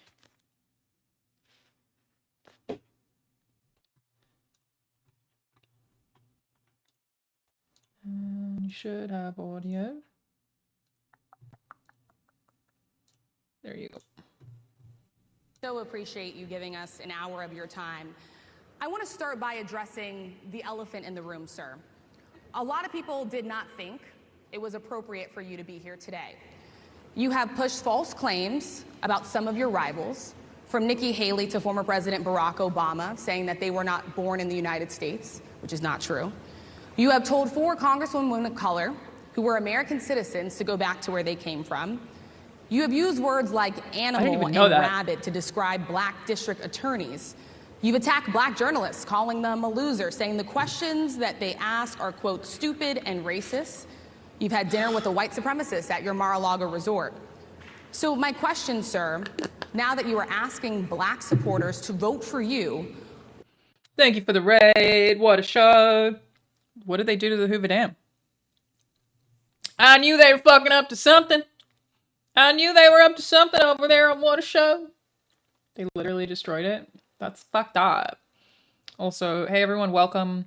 There's nothing wrong with my eyebrows. They're completely normal. Like, they literally just look the same way they always look. I don't know what you're talking about. Nothing even noticeable about them. So weird. Really sorry to hear about the Hoover Dam. Okay, back to Trump being asked if he thinks Harris is a DEI. Why should black voters trust you? I didn't ask for an elaboration. It's fine. Like that. Well, first of all, I don't think I've ever been asked a question so in such a horrible manner. She didn't even say anything horrible. That's the craziest thing about it. She was just like, here's a bunch of shit you did. What do you have to say? You asked the question in such a horrible manner. What are you talking about? She just asked a fucking question. So wild. Crazy. So crazy. It's just, that's crazy. She just said shit that you yourself said. True, technically she did say horrible things. It's just that they were all horrible things that he said. Technically were horrible, but he said them. So. First question. You don't even say hello, how are you? Why would you? Are you with ABC? Because I think they're a fake news network, a terrible network. And I think it's disgraceful that I came here in good spirit. I love the black population of this country. I've done so much for the black population of this country. Oh, fuck. Including employment. Thank you, Brobius. Opportunity zones with... But what do you mean consolation for my eyebrows? There's nothing wrong or different about my eyebrows. What do you mean? They've literally always looked like this. I don't know what you're talking about. Also, my hair's like this because I have to try and keep my hair out of my normal eyebrows. So I don't know what you're fucking talking about. I don't know. Senator Tim Scott of South Carolina, which is one of the greatest programs ever for black workers and black entrepreneurs. Done so much, and you know, and I say this. Shut up, fatherless ego. They look exactly the same as always. We've been over this. My eyebrows are completely normal. Can you shut up? We're trying to let former President Trump speak. Okay? My eyebrows look, they've never looked different. Thank you. Historically, black colleges and universities were at... Also, thank you, ominous positivity. Because of the eyebrows, anytime somebody sobs, I talk to them like this. I mean, my normal eyebrows. So, thank you so much. Really fucking appreciate that.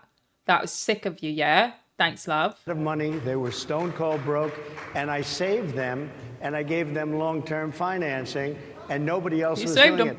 I think it's a very rude introduction. I don't know exactly why you would do something like that. And let me go a step further. Oh my God, shut up. I was invited here, and I was told my opponent, whether it was Biden or Thank you, Kamala, Dredged. That's really fucking nice of you, eh, lad? That was sick. Thanks. Thanks. It turned out my opponent isn't here. You invited me under false pretense. And then you said, you can't do it with Zoom. Well, you know, where's Zoom? She's going to do it with Zoom, and she's not coming. And then you were half an hour late, just so we understand. I have too much respect for you to be Sorry, late. wait. Couldn't get there. Wasn't he late?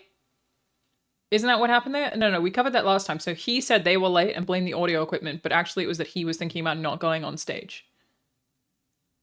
Yeah. Equipment working or something Mr. was President, wrong. I would love I think if you it's can a answer very the question nasty on your rhetoric question. and why you I have believe that answered black the voters question. should trust you with another I 4 have years. been the best president for the black population since Abraham Lincoln.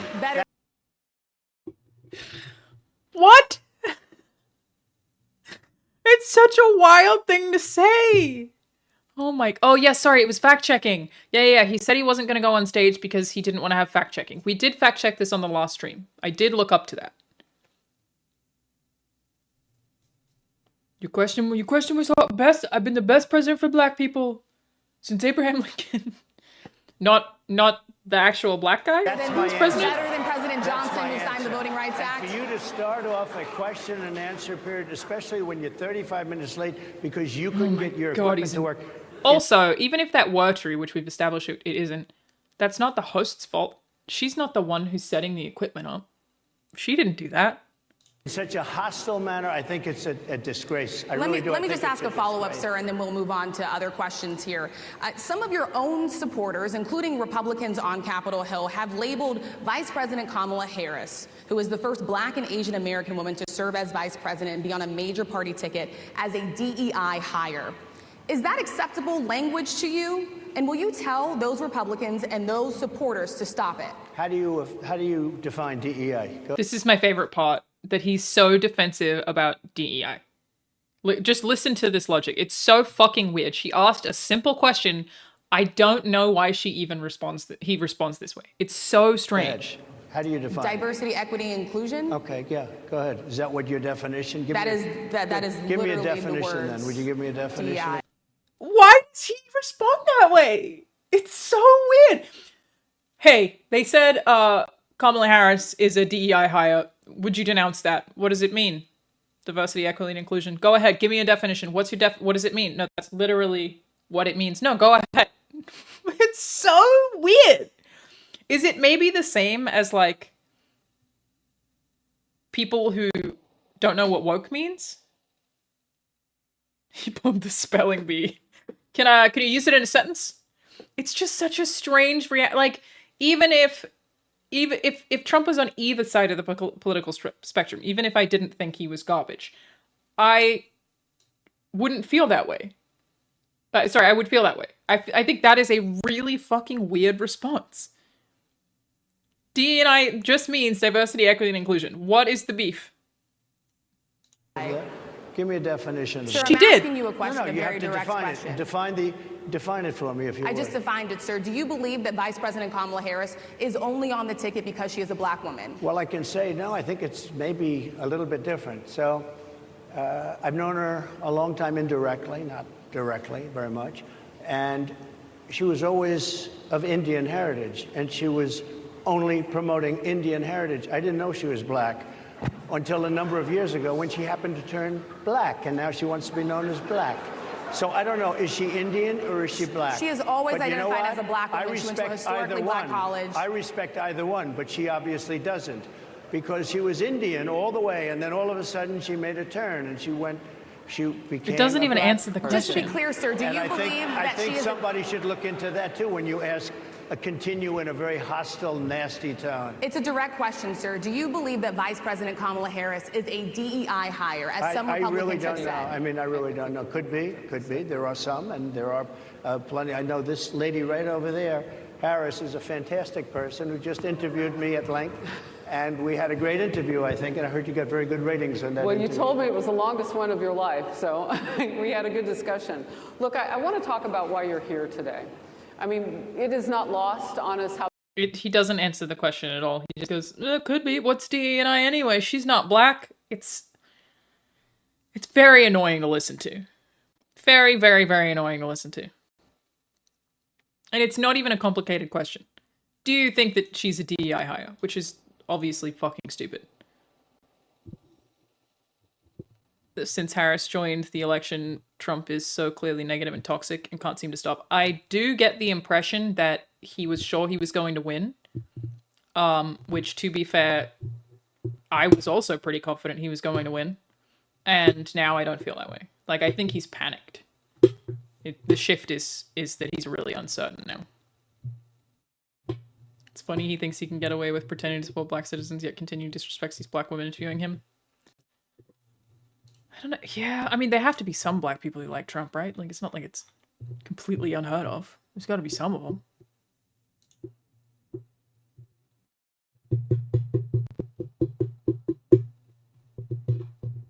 Can't be none. How am I sitting like this? Yeah, I know I shouldn't. I find it really comfortable to sit like this. I'm sorry. There is Candace Owens. That's true. That's true. I don't know who Tim Scott is. My spine. It makes my spine feel better when I sit curved. But yes, extremely annoying thing to listen to. Where were we? This weird fucking shirt that I hated and now kind of get it. Well, we figured out that this is about Vance criticizing Trump and flipping. We've covered that. We figured that out. This is Trump criticizing... Oh yeah, this is the one we were just talking about. I think I want to get into some of Vance's actual policies. JD Vance. Policies. What is he about? What is he saying? Okay, we'll get both of them here, huh? Because we are talking about Waltz as well. Or should I do Waltz first? Like, should I get a little background on Waltz first? Thank you, Marcus Smart. That was so fucking sick of you, lad. That was actually sick, yeah? That is so nice of you to do that. No, honestly. Really appreciate it, yeah. Oh, thank you, Mr. Decal. Thanks, that's so nice of you. That's really nice. Thank you for the sub. Really appreciate the gifted sub to D Spectrum Man there. That was sick.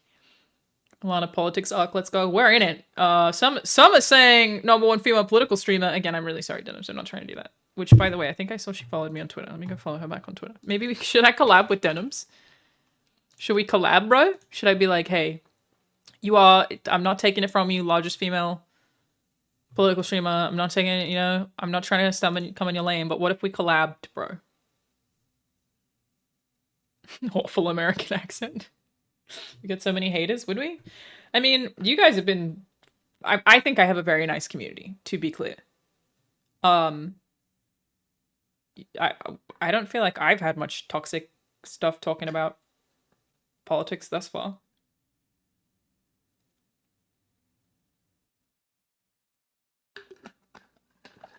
been pretty much fine.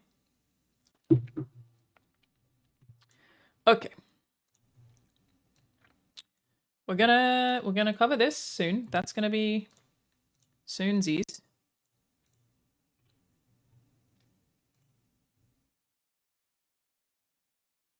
We are going to look into Walz. Who is he? I googled Walz. Who is?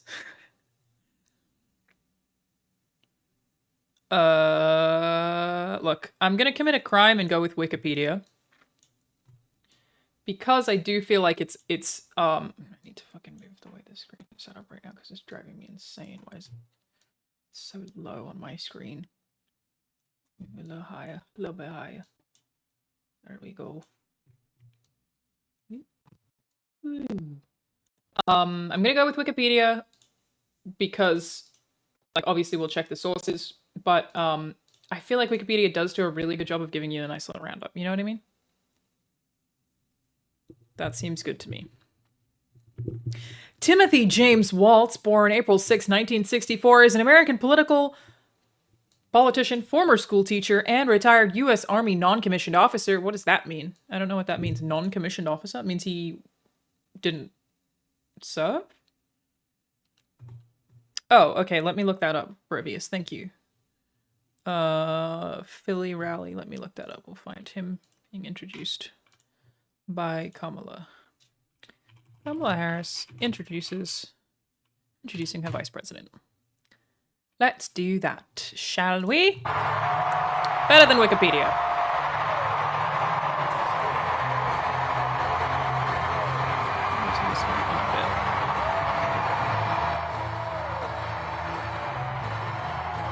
Is this the right video? He didn't accept commissions.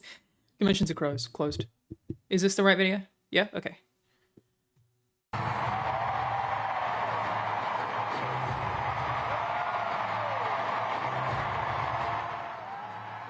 Obviously hearing it from Kamala is gonna be biased. But I'm okay with this as a beginning.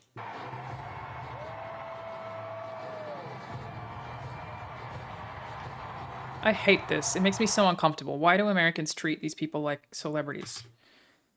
I don't like it at all. It freaks me out. Stop. They're not. They're supposed to run the country. They work for you. Oh, I don't like it. Okay. Stop it. So fucking weird.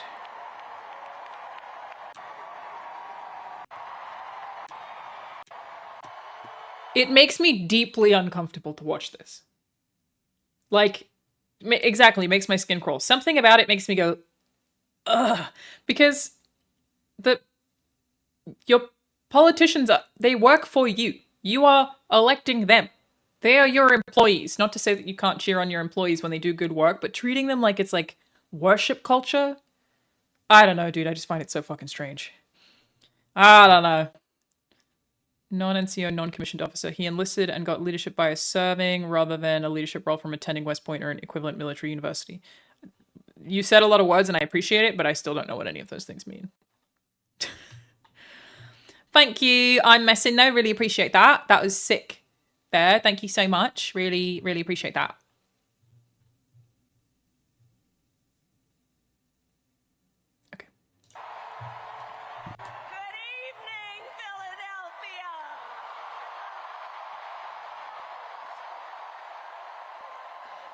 It just fucking weirds me out, dude. It weirds me out.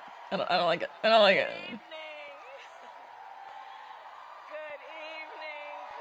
Oh yeah, who's gonna play Waltz in on Saturday Night Live? That's funny. Good evening, everyone. Good evening. Good evening. Oh, it is good to be back in Pennsylvania. Sorry, a non-commissioned officer is just a person who didn't go to officer school. They started as the lowest rank and went high enough to become... Oh, so it's like almost cooler? So it's like they just didn't go to a school. They got their rank through working. Oh, that's rad. Wow, that's cool. Okay, neat. Okay. So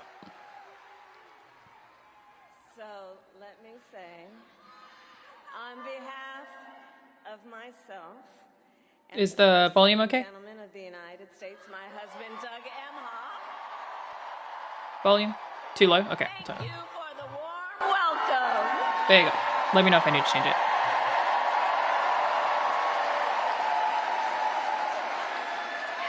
Good? And let me just say, it's good to be here with all of the friends, all of the leaders who are here. I want to thank former Governor Ed Rendell. Stop. I hate it so much. No. Mayor Shmi Harrison, Shapiro. And I will say, Josh is a Apprenticeship dear, versus dear going to friend university. and That's an rad. Okay. Extraordinary leader. He and So you I guys are have been considered the spending backbone of the a army. lot of Good to time know. together over I the appreciate years, it. Thank and you. I told Josh, look, I am so invested in our friendship in doing this together because together with Josh Shapiro, we will win Pennsylvania. Josh, I thank you. Sorry, I'm just skipping 5 seconds ahead because the cheering makes me so uncomfortable. Launched my campaign for the President of the United States a mere 2 weeks ago. It feels like it's been longer than that. It's crazy. And it's been a bit of a whirlwind. And just last night, the delegates to the Democratic National Convention finished voting. And so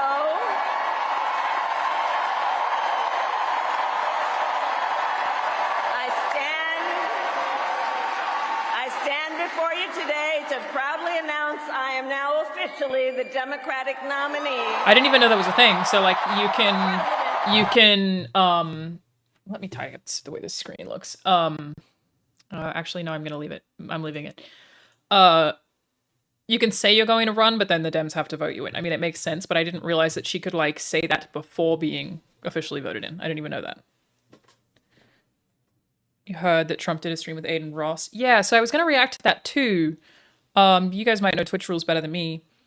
Can't you get banned on Twitch for reacting to people who've been banned on Twitch? And isn't Aiden Ross banned on Twitch?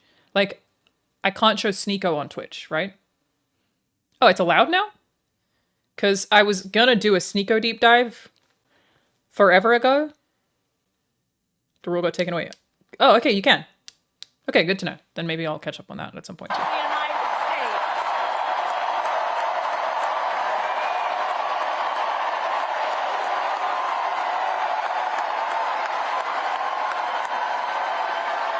I also like, I still don't know why Destiny got banned. Why did Destiny get banned? And I also for a really long time assumed he was a conservative, but he's like so hardcore liberal that he's like too far liberal? Anti-trans stuff. But isn't he like left? I don't fucking know. Something to do with trans in sports? Really? Okay, I don't know fucking, I don't know who these fucking people are. And so now we got I don't know some what work they're to fucking do. doing. We need to move to the general election and win that. And to all the friends, listen, we also need to level set. We are the underdogs in this race. It might be easier to But understand we the huge have crowds if you the consider they could be momentum, witnessing world and history. I know I get the exactly crowds. what I we understand are why up people are there. against. The cheering just makes me uncomfortable for politicians. It just makes me uncomfortable. I hold the stance generally. Thank you so much. I see Daruga. That's sick of you, yeah? That I think that in order to get this far in American politics, you have to be at least some level of corrupt. You know what I mean? Yeah, they don't do it in other countries. I mean, they might in some, but they don't in Australia. Australia has a baseline level of I hate all politicians. I hate all of you all the time, but I'll choose the one I hate the least. So a love for politicians, it just feels fucking weird to me. Now, many of you know, before I was elected vice president or elected a United States senator, I was an elected attorney general, and before that, elected district attorney. Which, like, that's the crazy thing. Anyone who's saying she's DE&I is fucking nuts. It, like, I shouldn't even... I'm sorry you've learned of Sneeko. Not much about him. I still don't know much about him. The thing about it is Trump actually doesn't have political experience. Like, before he was elected, he didn't have political experience. She and Hillary actually have political experience. calling her a DE&I hire is so fucking stupid. Like, it's so dumb that it's, like, not even really worth considering. Right? Like, sometimes I'll have people say that I'm a DE&I hire for my job. Like, I'm a video game writer, in case you didn't know that. That's what I do professionally. And I'll get DEI hire. Most of the people on my team are women. It was like that before I was there. Where's the DEI? We need other people. And I went to school to study writing and have been a writer for 10 years. What DEI? I've just experienced. You know what I mean? It's so fucking weird. Biden called her a DEI hire? Really? It doesn't make any sense. She's got experience. I don't fucking know. I'd like to see that. Biden himself called her DEI. I see it's just one of you saying that, but he did not. I assume he's lying, but let me look it up anyway. Biden calls Kamala DEI.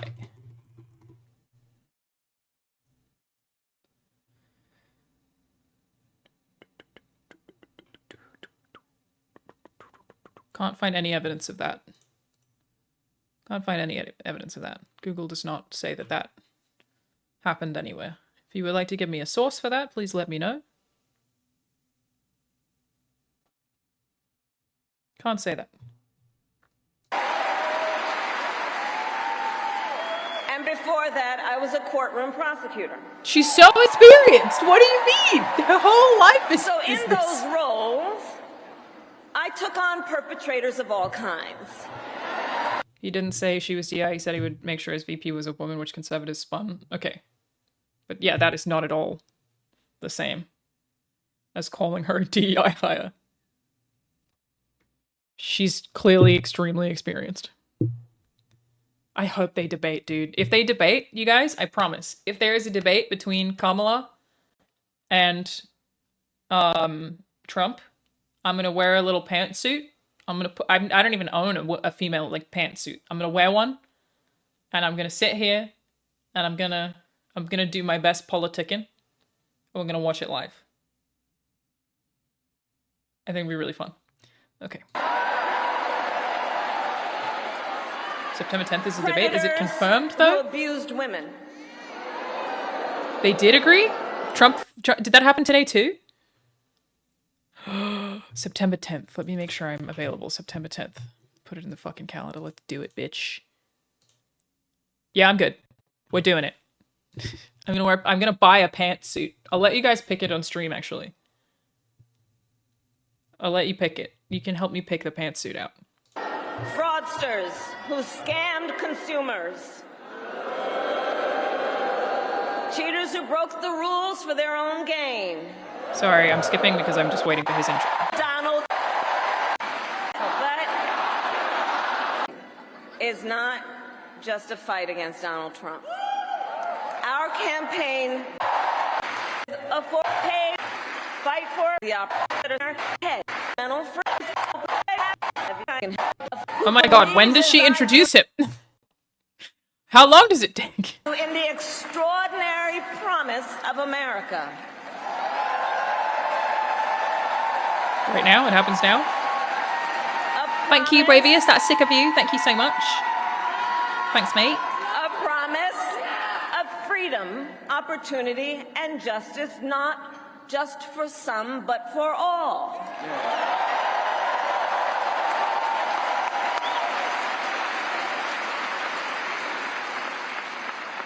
So, Pennsylvania, I'm here today because I found such a leader. Here we go. Let's do it. Governor Tim Walz of the great state of Minnesota.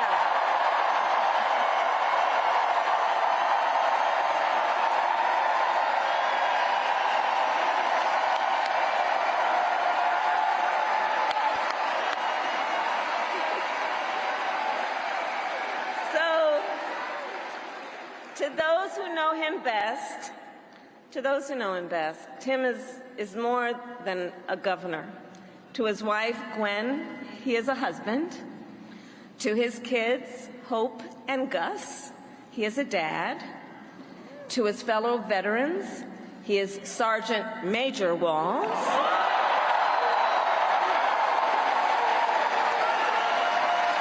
Dude, you know what gets me? Seeing these two stand next to each other after that whole, like, 6 months of Biden looking like he was going to fall apart is admittedly very nice. Like, two people who can finish their sentences. Admittedly, very, very nice. Just humans, you know what I mean?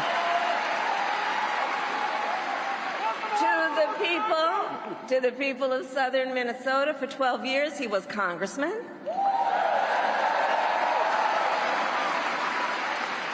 To his former high school students, he was Mr. Walz. I like that he was a high school teacher.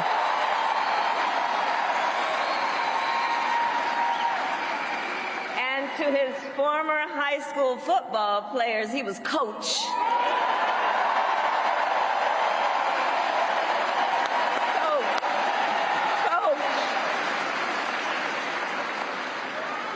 And in 91 days... Thank you, Mr. Mighty Bush. And my Mighty Bush, appreciate that. 32 months, that's sick. Thank you. The nation will know Coach Walz by another name, Vice President of the United States. He's got good vibes.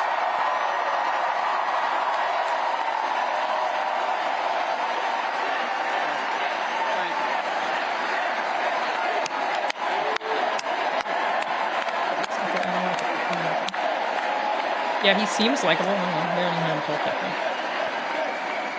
So, America, for some folks, they're just getting to know Coach Walz's story. And I'll tell you, he is the proud product of a middle-class family in rural Nebraska. He is a veteran who served our nation in uniform for more than 2 decades as a member of the Army National Guard, and he went to college on the GI Bill.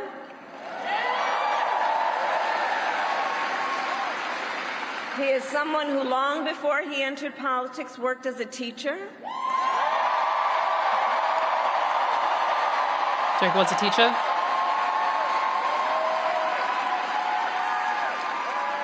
When Coach Walz and his wife Gwen moved from his native Nebraska to Minnesota nearly 30 years ago, they both took jobs at the local high school.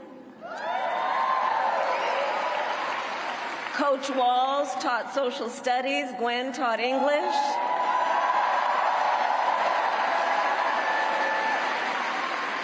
After school, Tim was the linebackers coach for the football team. I mean, this is the thing that feels like middle America should like this, right? Like, he's not coming from a huge line, a huge history of being a politician, being one of those elite that we have established. That I get why people hate it. Like, he was a teacher. And then he was a football coach. Right? National Guard. Yeah, but he's gay and woke. It's woke and gay, Viz. We've established woke and gay. Like, he doesn't seem like the elite that they kind of hate, right? Joe America. Exactly. He's Joe America.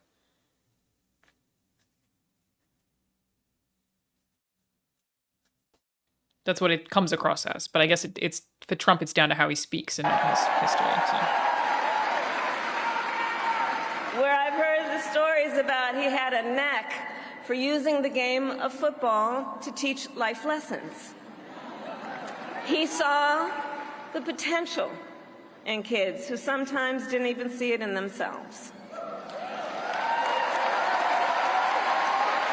It's also like a lot of people who he's directly worked with who could come out against him if they wanted to. Under those Friday night lights, Coach Walz motivated his players to believe they could achieve anything. And together, they defied the odds, hear this out, going from a winless record to the school's first ever state championship.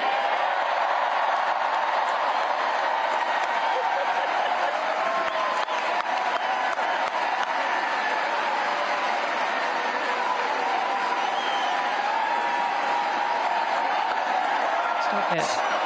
Stop it. And I'll say and I'll add, Tim wasn't only a role model on the football field. Around that same time, Coach Walz was approached by a student in his social studies class. The young man was one of the first openly gay students at the school and was hoping to start a gay-straight alliance. At a time when acceptance was difficult to find for LGBTQ students, Tim knew the signal that it would send to have a football coach get involved.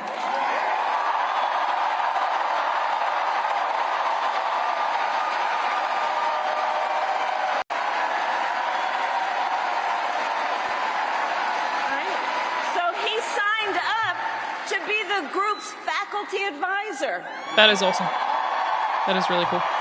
Love that. And as students have said, he made the school a safe place for everybody.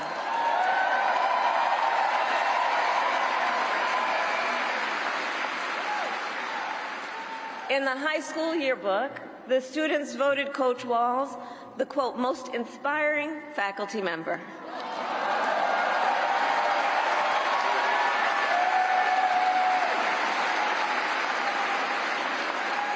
And as I think everyone here can see, Tim Walz was the kind of teacher and mentor that every child in America dreams of having. I did see him endorse the Valorant team. I thought that was fun. The kind of coach, because he's the kind of person who makes people feel like they belong and then inspires them to dream big. And that's the kind of vice president he will be. It's a good resume. Good resume. And that's the kind of vice president America deserves.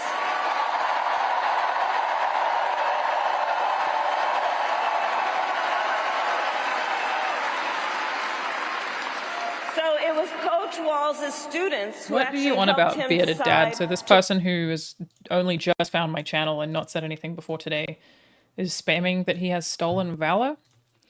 Let's look into that, shall we?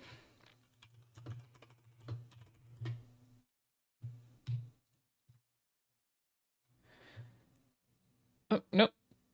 Okay, here we go. Vance accused Walz of stolen valor. What to know about Walz's military record? Later Tuesday afternoon, the Harris campaign released a video of Tim Walz talking about gun control. Walz, whom Kamala Harris recently announced her running mate, talks about banning assault rifles as part of what he calls common sense protocols, which I'm here with. We can make those weapons of war that I carried in war is the only place where those weapons are at, Walz said in the video. That was all Republican vice presidential nominee Vance needed. Well, I wonder, Tim Walz, were you ever in war? When was this? Vance said. The vice presidential candidate is supposed to be an attack dog, sometimes landing low blows that might seem unpresidential. I'd actually never thought about that before, but it makes a lot of sense. But Vance and Walz are also both veterans, with another thing in common: neither one of them saw combat. Their service showed up each ticket, adding a military credential beside two presidential candidates that never served. That's super interesting. Didn't seem like an issue, but in this compressed campaign season, Walz's phrasing opened up a line of it. Ooh, just got a really weird feeling in my shoulder. That was strange. Accusing Minnesota governor of one of the most grievous charges possible in military circles: war combat service and the charge of stolen valor. Walz joined the National Guard at age 17 and served 24 years. That's a long fucking time. First in Nebraska, then Minnesota. During that time, he got called up to national disasters and deployment to the Arctic Circle in Norway. He completed his 20 years required for retirement in 2001, but then re-enlisted after the attacks on September 11. That's pretty wild. That's super impressive. He did 20 years and then re-enlisted after September 11. Damn. His only wartime deployment was to Italy in 2003, backfilling troops that were deploying to Afghanistan. So he did deploy. So Vance and many on social media took issue with Walz saying he carried weapons in war. The Harris campaign said in a statement, in his 24 years of service, the governor carried, fired, and trained others to use weapons of war innumerable times. Governor Walz would never insult or undermine any of America's service to his country. In fact, he thanks Senator Vance for putting his life on the line for our country. It's the American way. But Vance went a lot further with an attack that the Trump campaign probably had prepared. What was this weapon that you carried into war, given that you abandoned your unit right before they went to Iraq, and he has not spent a day in combat zone? What bothers me about Tim Walz is stolen ballot garbage. Since Walz first ran for Congress and then governor, he's faced attacks around the timing of his retirement. Vance's accusation echoes one made by two fellow high-ranking sergeants from Minnesota Guard who publicly attacked Walz in 2018 in a paid endorsement letter to the editor of West Central Tribune. They slammed Walz for conveniently retiring a year before his battalion was deployed to Iraq. According to Minnesota National Guard, Walz retired May 2005, 2 months before his unit, the 1st Battalion, 125th Field Artillery, received an alert order mobilization to Iraq in 2005, so he wouldn't have even known. It's likely that Walz put in retirement months before that May. It's also clear the Guardsmen anticipated deployment to Iraq months before July, so he likely did not even know that they were going to deploy, so we can throw that one in the trash. According to several of his contemporaries in the Guard, Walz talked about it as a hard decision that if he deployed, he'd miss his best chance to run for Congress. He weighed that decision to run for Congress very, very heavy. He loved the military, he loved the Guard, he loved the soldiers that he worked with, and making the decision was very tough for him, especially knowing that they were going on another deployment to Iraq. He didn't take that decision lightly at all. Oh, so maybe not.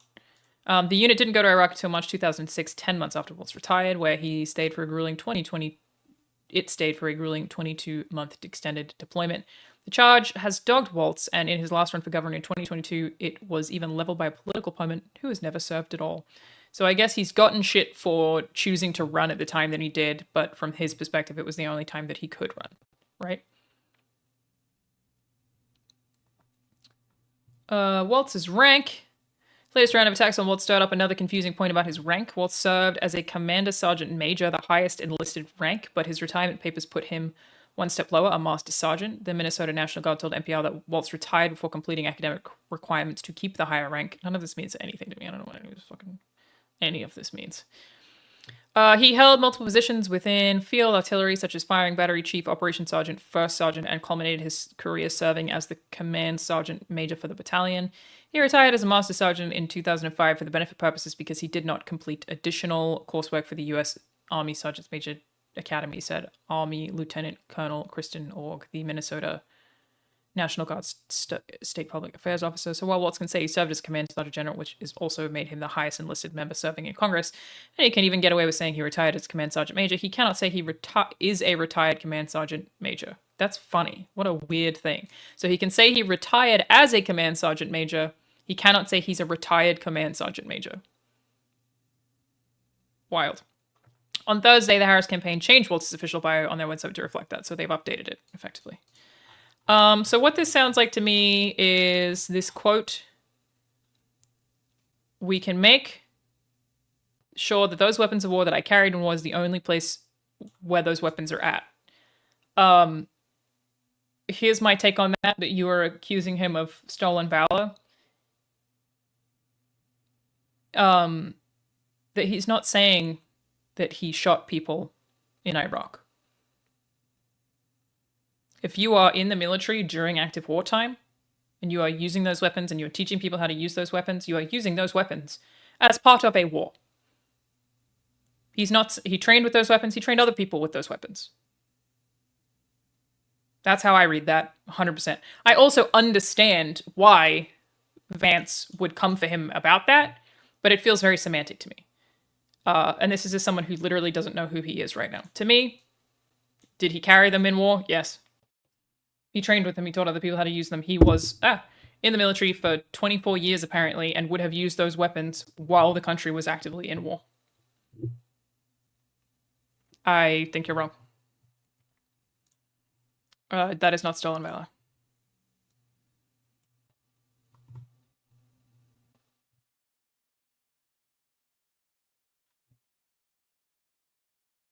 I just banned that guy that was spamming, not because he said just stop or anything, but because he said fuck you, Alanah, about politics. Not that I really needed to, I guess.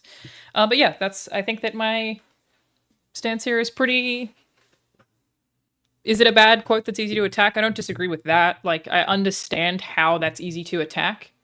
But that's not what he did. This is not stolen valor. The man did not say that he shot somebody in a war zone. He carried these weapons in a war is correct. Not stolen valor. Wrong. Disagree with the take. But do I think that this is like a dumb thing for him to say, considering how easy that is to attack? Yes. Finished. Okay. Did not steal to that run one. for Shut up. office, and he served 12 years in Congress, representing a purple district as he reached across the aisle to get things done. He was the highest ranking enlisted man to ever serve in the United States Congress. That is super impressive.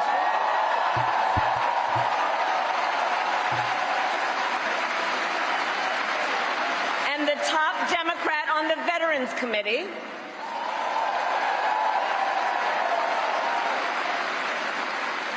And he was known as one of Capitol Hill's best marksmen,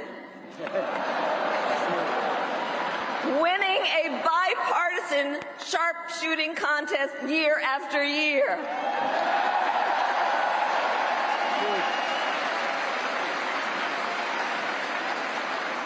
Sorry, chat. Isn't Trump known as having dodged service?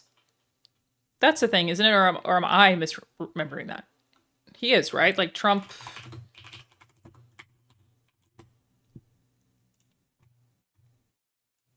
This was testified on, right? Like, I'm pretty sure that this is a thing. Trump made up injury to dodge Vietnam service, his former lawyer testified.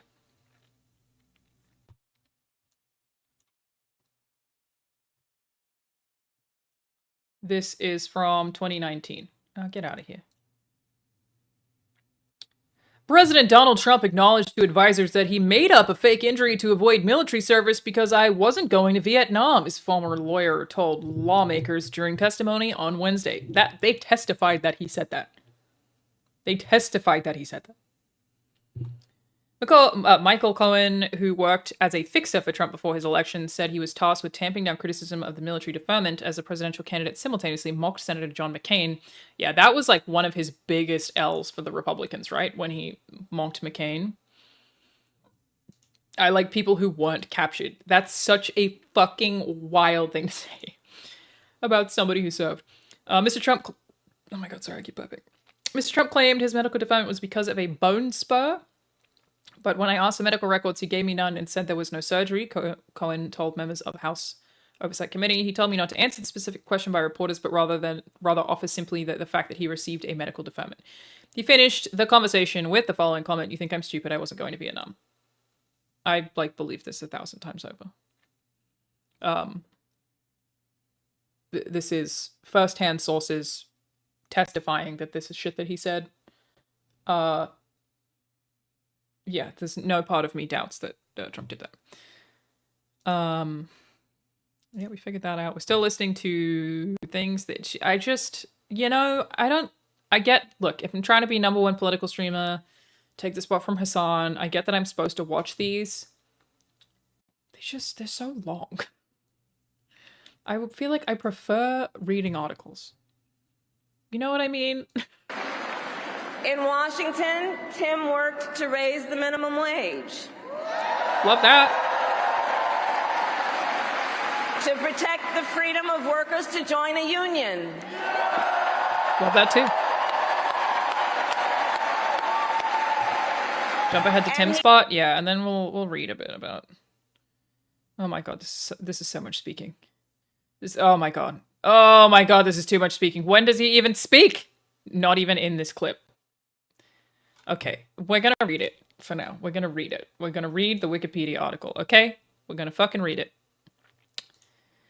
Timothy James Walz, born April 6, 1964, is an American politician, former school teacher, and retired U.S. Army non-commissioned officer who has served as the 41st governor of Minnesota since 2019 and is the Democratic Party's nominee for vice president in the 2024 U.S. presidential election. I also had no clue who he was on Sunday. Jaeger shots, that's why we're doing this.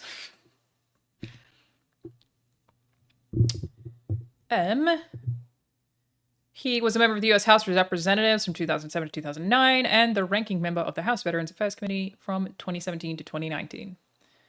Born in West Point, Nebraska, after high school he joined the Army National Guard and worked in manufacturing. He later graduated from Chadron State College in Nebraska before moving to Minnesota in 1996. Before running for Congress, he was a high school social studies teacher and football coach. He was elected to the U.S. House of Representatives of Minnesota's 1st Congressional District in 2006, defeating six-time Republican incumbent Gil Gutknecht. Walz was re-elected to the House 5 times before. Wow, he is very lauded. Oh, thank you, Jeff. Appreciate the speech. Let me pull that up too. And now, welcome. Not yet. Okay. He was re-elected in 2022, defeating Republican nominee Scott Jensen. During his second gubernatorial term, Walz pushed for and signed a wide range of legislation, including tax modifications, free school meals. That rules, dude. Bolstering state infrastructure, gun background checks. We love that. I'm not anti-gun. I am pro-background checks. Codifying abortion rights and free college tuition for low-income families. Bangers. All bangers. We love all of these things. On August 6, 2024, Vice President Kamala Harris announced Walz as her running mate. So, career. He taught in China? Walz accepted a one-year teaching position with World Teach in Foshan Normal High School in China? Wow, that's really neat. China. After returning, he took a job teaching and coaching in Alliance, Nebraska in 1993. Great year. He was named Outstanding Young Nebraskan by the Nebraska Junior Chamber. This dude seems very good. He seems like we like him. While working as a teacher, he met his wife, Gwen Whipple. What a name. A fellow teacher, and in 1994, the two got married. 2 years later, they moved to Mankato, Minnesota, his wife's home state, where he worked as a geography teacher and a football coach. The team had lost 27 straight games when he joined coaching staff as a defensive coordinator. 3 years later, the team won the first state championship. Hell yeah. Hell yeah, gamer. Fuck yeah, gamer. That's sick. In 1999, Walz agreed to be the faculty advisor of Mankato West High School's first Gay Straight Alliance. Love that story. That's really cool. Earned a Master of Science in Educational Leadership. Fucking awesome. Writing his master's thesis on Holocaust education. In March 2006, he took a leave of absence from teaching to focus full-time on his congressional campaign. With his father's encouragement, Walz enlisted in the National Army Guard when he turned 17. His father had served in the Korean War and paid for his education, a degree with GI Bill, and wanted his son to have the same opportunity. Walz served the National Guard for 24 years after enlisting in 1981. During his military career, he had postings in Arkansas, Texas, the Arctic Circle, New Ulm, which is, damn, that shit's cold. I've been there. Minnesota, and elsewhere. He trained in heavy artillery. During his service, he worked in disaster response postings following floods and tornadoes and was deployed overseas. In 1989, he earned the title of Nebraska Citizen Soldier of the Year. Is he working gay like us? Must be. Objectively working gay. In August 2003, Walz deployed with Minnesota National Guard to Vicenza, Italy for 9 months to serve with this European security force in support of Operation Enduring Freedom. His decoration included the Army Commendation Medal and 2 Army Achievement Medals. Walz attained the rank of Command Sergeant Major near the end of his service and was briefly senior enlisted soldier in the 1st Battalion. Submitted official documents to run for Congress in 2005. Told there was a possibility of deployment to Iraq within 2 years, or said that month, I do not yet know if my artillery unit will be part of this mobilization, that he would continue his campaign to be elected to Congress. So yeah, this whole thing about like him dropping out to avoid going to Iraq, to me, why would you fucking serve if that was the plan? It doesn't make any sense. It's just that that was the timing that he wanted to get into Congress. Walz retired from military service in 2005. He later explained that he wanted to focus on his campaign for Congress and did not want to violate the Hatch Act, which forbids some political activities by federal government employees. According to the Minnesota National Guard, Walz retired before his unit was officially notified. There you go. Literal National Guard said that. Of their confirmed deployment to Iraq, with his unit mobilizing September 2005 and moving to Iraq in March 2006. During Walz's political career, he was criticized for the timing of his military retirement, while a National Guard colleague responded that when Walz retired, the unit's deployment was only a rumor and not yet confirmed. It's backed up by multiple sources there. Walz's final military rank was Master Sergeant for retirement benefit purposes, since he did not complete required coursework to remain as Command Sergeant Major. The downgrade of 1 rank was effective from the day before his military retirement, stated the National Guard. That's funny. So he technically was Command Sergeant Major. He just was downgraded when it came to benefits because he left before he could finish coursework. How weird, but it makes sense.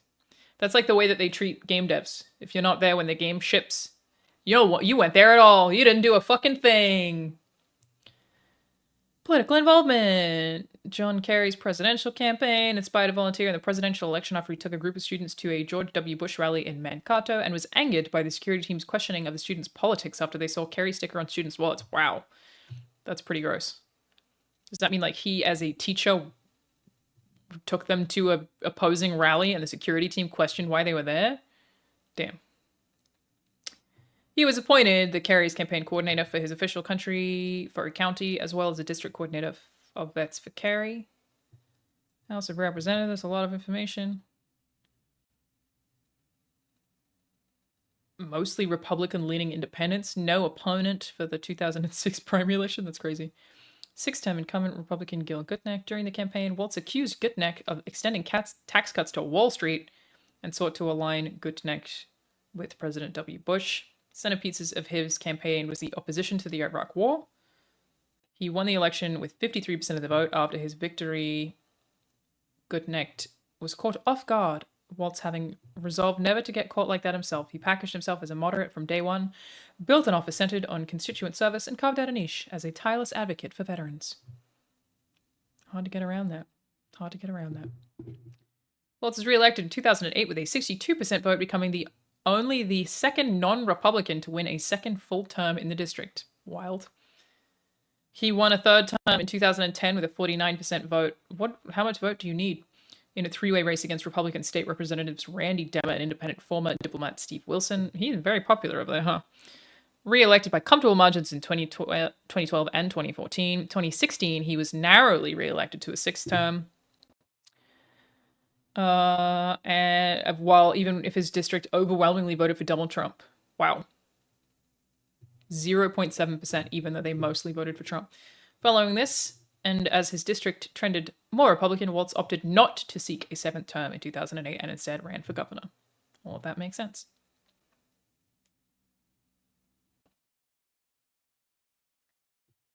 Bearded Dad, he didn't claim that he went to a war zone. He did not claim he went to a war zone. We saw the evidence. It's a direct quote of what he said. I could give you any source and it will say that. He did not claim he went to a war zone. You can't link things in chat. Okay, let me look up New York Times. Went to a war zone. That's not the link that we looked over, at least. Walz.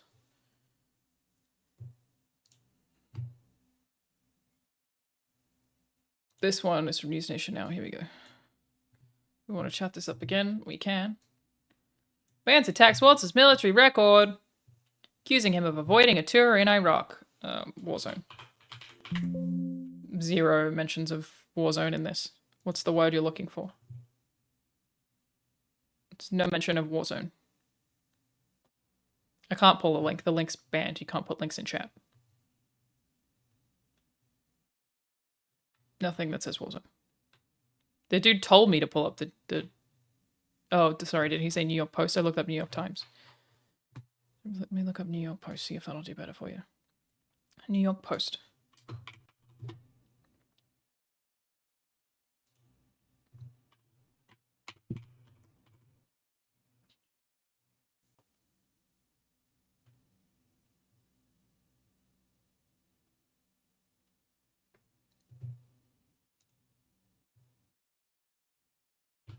Again, even if they do bad reporting from any of your perspective, I still want to see it, but there's no mention of him saying he went to a war zone here. There's nothing in here. The word war zone does not come up in this article. Tim Walz saying he went to Afghanistan. Okay, let's find that.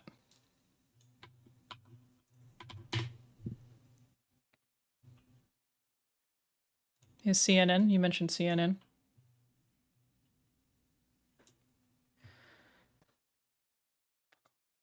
CNN K-File review reveals that similar accusations were... Okay, wait, let's start from the top.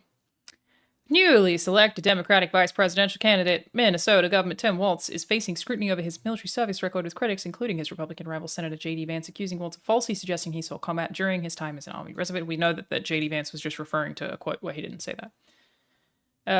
CNN K-File review reveals that similar accusations were made in 2006. That year, multiple letters to his local paper in Mankato, Minnesota, accused him of making misleading statements about his service, including whether he had served in Iraq or Afghanistan. Walz found the accusations serious enough that he personally responded to them both.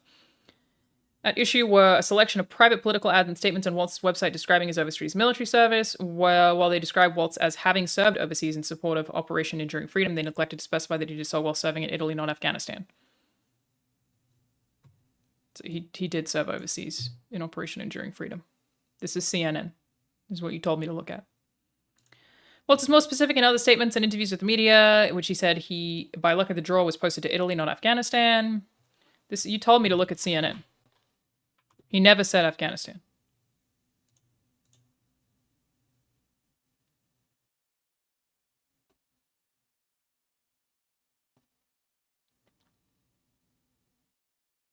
Bearded Dragon has got it backwards. The actual accusation that Tim Walz lied about ever having been to New York, according to the Afghanistan Post. What?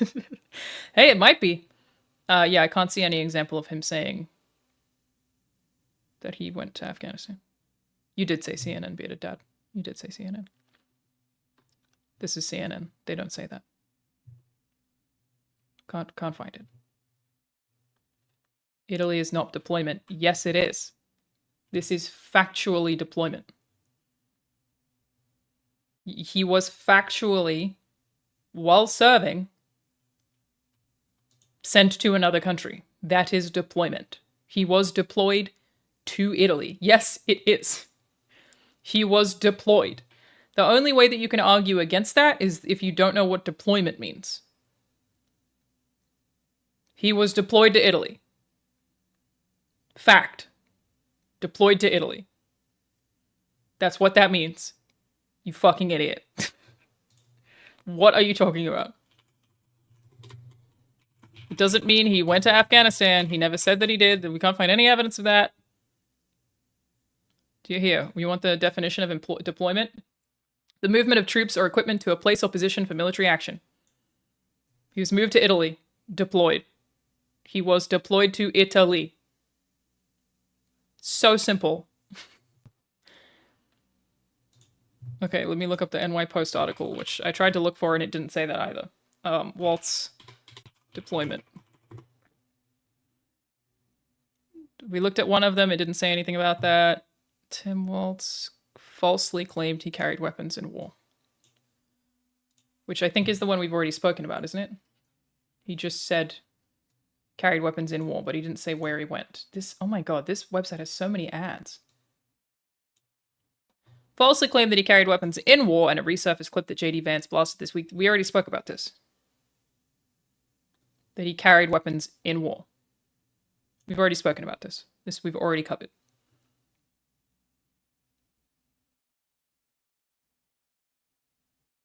We've already spoken about it. He carried weapons in war. I can fully understand why he's got criticism for that, but this is not stolen valor. This is not stolen valor. It's just something he probably shouldn't have phrased that way because people will like jump to the worst. But this is your New York Post article that you requested saying the same thing. That I carried in war are only carried in war. It doesn't say anything about saying he went to Afghanistan. Let's deploy. No mention. That's the same thing we've already spoken about.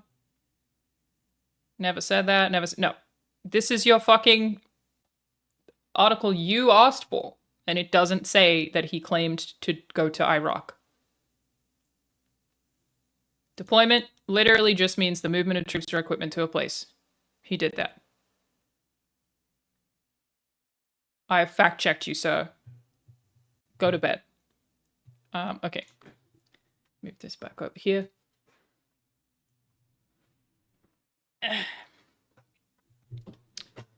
So he became the highest ranking retired enlisted soldier ever to serve in Congress. The others were Thomas Wilson, William Hayden.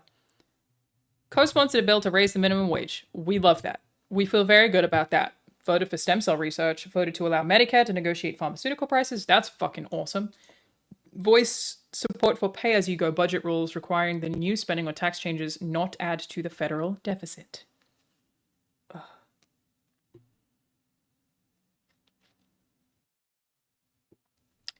Even as he represented a district that had usually voted Republican, pundits described Walz's policy positions as ranging from moderate to progressive. He voted Advance Affordable Care Act out of the House. As a Congress, he also met with the Dalai Lama and served a commission monitoring human rights in China. That's fucking awesome as well. We love that. Oh my god, what? I'm getting this really weird feeling in my shoulder that I'm mildly concerned about.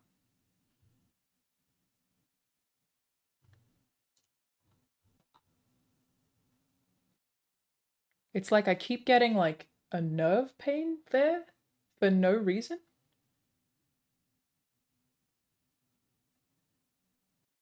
Sorry, this is my left shoulder. Did I not say that? Very weird. Economic crisis. Spoke out against using taxpayer money to bail out financial institutions. Absolute Giga Chad. We love that. Giga Chad. In late September, he voted against the $700 billion TARP bill, which purchased troubled assets from these institutions. Chad move. Huge fucking Chad move. Walz released a statement after the bill's passage saying, the bill we voted on today passes the buck when it comes to recouping the losses taxpayers might suffer. They also regret that this bill does not do enough to help average homeowners or provide sufficient oversight of Wall Street. Chad move. Huge Chad move.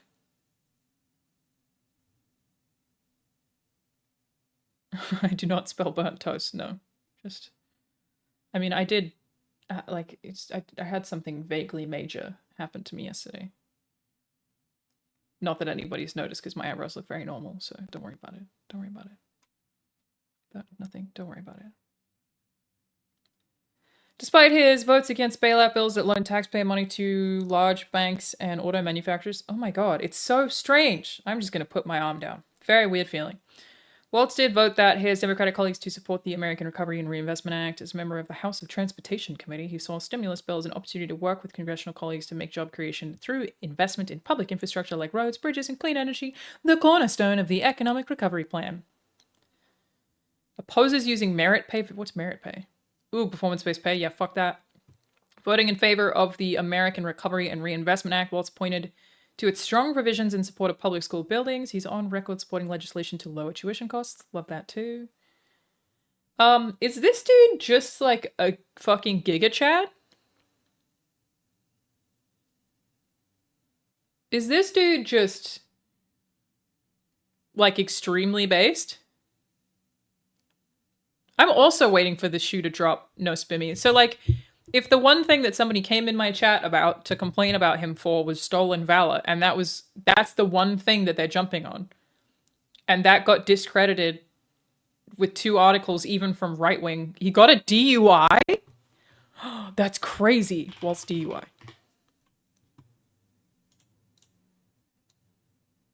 I do feel really fucking negatively about that. Oh yeah, I do want to look into the tampons thing as well, because that I've seen people really mad about that. Walz's 1995 DUI arrest in Nebraska, 5 questions answered. What happened the night Walz was stopped? He was pulled over around 9:30 p.m. on September 23, 1995. A trooper said he saw a Mazda drive by at a high rate of speed. This is very bad. According to the arrest affidavit, the trooper described a strong smell of alcohol on Walz. He administered a field sobriety test and then a preliminary test on Walz. Walz failed both. He was then taken to a local hospital for blood tests and then transferred to Dawes County Jail. I feel, yes, it was 30 years ago. I doubt that he's doing any of this shit now.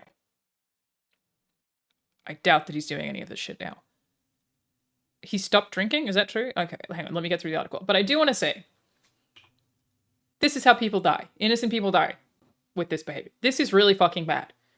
Anyone who's got a DUI is immediately like down in my books. Very, very, very quickly. It's statistically probably one of you in chat has driven drunk before. Don't fucking do that. Like, it is a disgustingly selfish, horrible thing to do. I have one friend who I know drives drunk, and this fucking side eyes. Like, the shit that I have said to this person, I really hope that they've stopped. It is really, really fucking awful. A disgusting thing to do.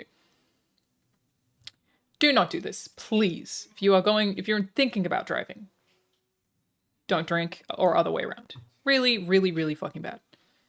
Okay, what did Walz do? In March 1996, Walz pleaded guilty to a reduced charge of reckless driving. The judge in the case also noted the complaint alleged Walz drove his vehicle in a manner that would indicate a wanton disregard for safety of persons or property. Walz said he understood as he entered the guilty plea. Oh, hello there. Hey! What's this waggy tail up to? Hey! During the hearing, the prosecuting attorney noted Walz was driving away from a police officer at a high rate of speed before he was stopped, so he was also speeding.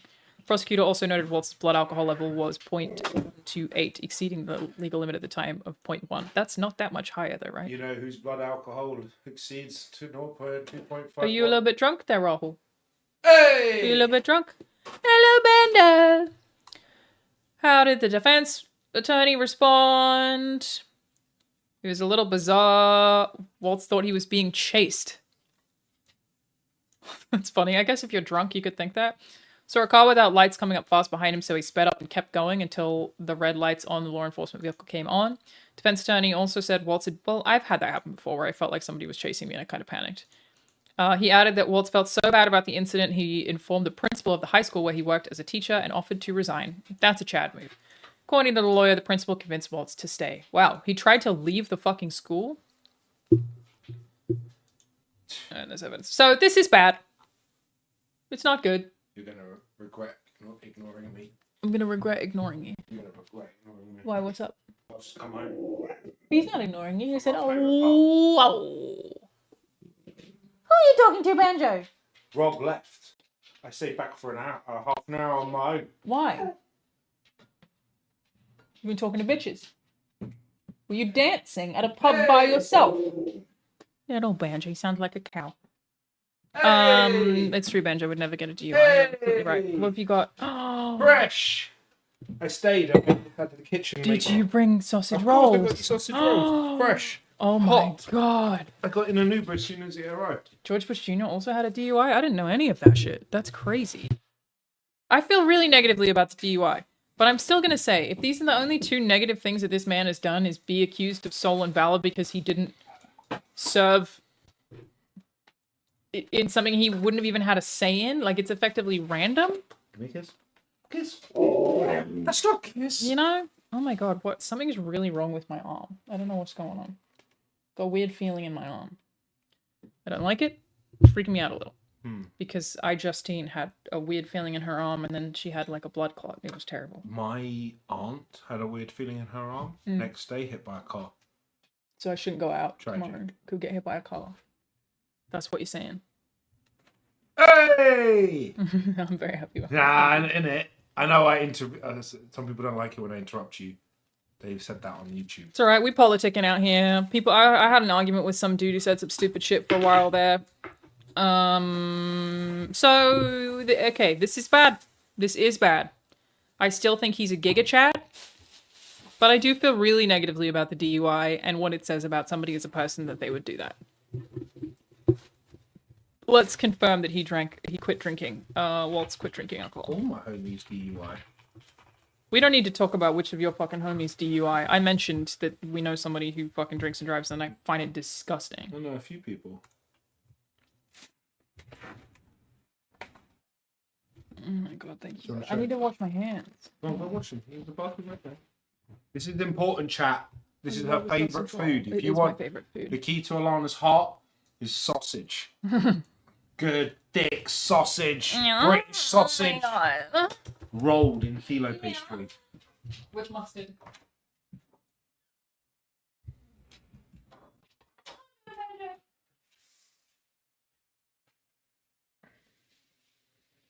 I've got nothing to say to any of you, so I don't know. Nah, I got fuck all to say. Because I'm drunk, so I don't want to get on chat when I'm drunk. I get Larry. Yeah, because you're not Larry most of the time. You know that tightrope you say I walk? where one slip and I'll get cancelled. Yeah. Yeah, I can do that sober. I don't know if I can. My eyebrows look more normal when I have makeup on in it. Yeah. It looks a little better. Yeah, you're fine. You just look like my people. M to the B. M to the Every B. time someone subs, I've been thanking them in an English accent. I go, "Oh, thanks, lad. Thank you, sweetheart. That's so fucking nice of you, yeah." M to the B. That's actually M to the sick. B. Bow. Okay. Why does he say that I'm now going to LAX, my driver? Oh, you're paying for somebody else's ride, my friend. Thank you, Berkistokles. Thanks so much. But so 37 months. That's fucking awesome. Thank you. You had a friend die from a blood clot? I mean, I just have a weird ping in my shoulder. I have had a Greg's sausage roll. It could be nothing. I could be dying. Oh God, Banjo! You fuck off, Banjo. Get your little Oh, Banjo. that looks good. I'm allowed to do this as a political streamer now, right? Because doesn't Hassan Hassan eats on stream, right? Yeah. He just sits there and eats all the time. Do you want some mustard, Coleman's? So I think that I'm allowed. How many are you having? Thank you, Lightista. Thank you so much. Because I got 2 orders. I just have these. I'm not going to have 2 lots. How much are you having? 1.5, maybe? Oh, should I open dip into my one then? How many do you want? Oh, they're still long. Yeah, Oh, I literally all arranged it so as soon as it came out of the kitchen. Oh my god. I'd asked for it to go. I jumped in the Uber, got straight here. Oh my god! I'm going to die! Watch the... Okay, yeah. Let's watch the speech. I just wanted to... Hang on. Oh my god, that's so good. I just wanted to confirm that he doesn't drink anymore. The sauce is Coleman's hot mustard. English mustard. Gut check moment. He's gotten married the year before. Well, I mean, we know friends who had been drink driving and then quit and never drank again. That night he was driving home from watching college football with some friends. His wife can't make dumb choices. 96 miles an hour in an area, and it was 55, dude. Waltz saw a car pull out behind him. He thought he was being chased. I'm having trouble finding this. Maybe this one? Yahoo News UK. Fuck off, mate. I'm gonna come. How terrible this. I mean, he reacted to it the best way you can. He's publicly admitted to it. His choice of beverage is a Diet Mountain Dew soda.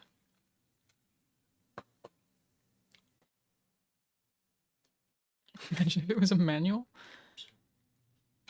I think 30 years ago is not even worth bringing up. I don't know. I feel very negatively about it. I'm going to take all of your word for it that he quit drinking. I couldn't find a source for that, but love that. That's a great choice. I knew you were gonna bite. Let's see.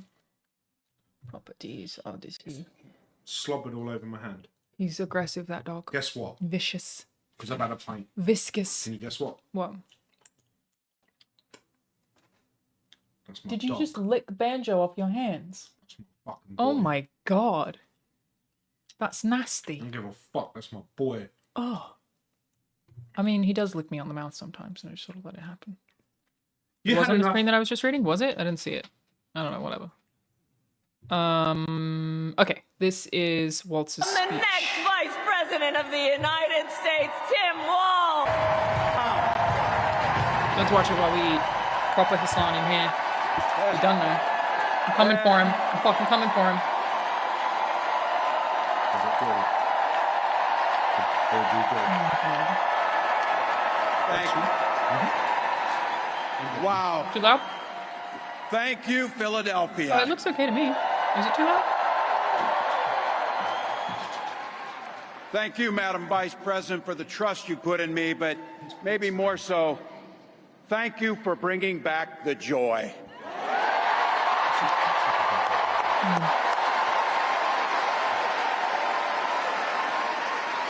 I'm thrilled to be on this journey with you and Doug, this incredible journey. And Pennsylvania, I Turn the know blur you off know so chat this, can see him. but my God, what a treasure you have in Josh Shapiro.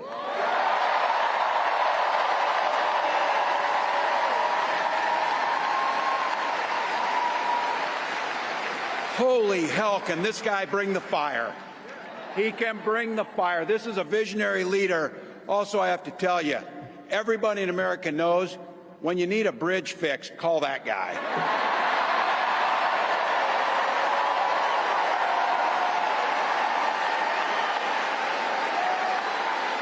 And I think sometimes we forget, and you see people a little one-dimensional, but seeing a guy who cares so deeply about his family, a man with compassion, vision, and I'll have to tell you this, I know this from experience, there is no one you would rather go to a Springsteen concert in Jersey with than him, than that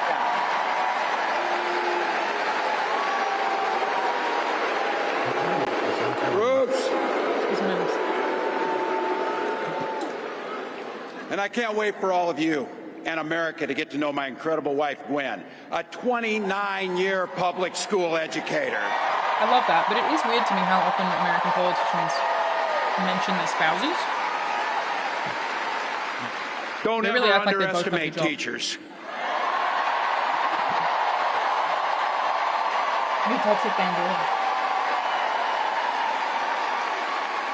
And our two beautiful kids, Hope and Gus. I couldn't be prouder to be on this ticket and to help Vice President Harris become what we all know is very, very good for us to think about. Next President of the United States of America.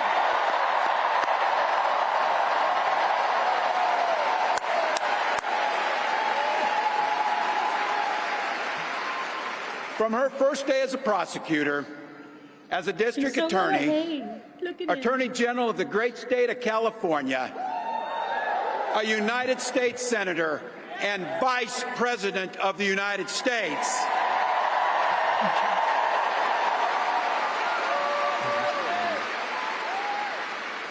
Vice President Harris has fought on the side of the American people. She took on the predators, she took on the fraudsters, she took down the transnational gangs, she stood up against powerful corporate interests, and she never hesitated to reach across the aisle if it meant improving people's lives.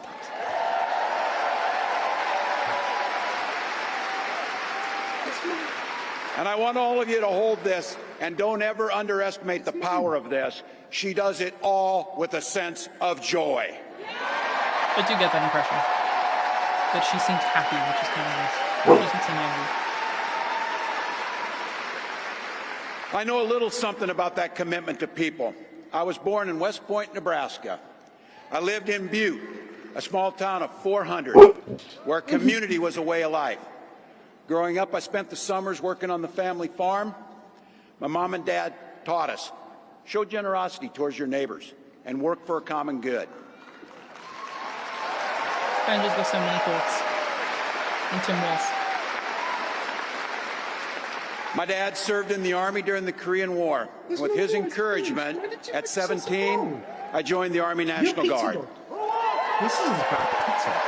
Yeah, he barks when you give him pizza. He's very aggressive about pizza. If anyone eats years, pizza around I Banjo, proudly he's wore the livid. uniform of this nation.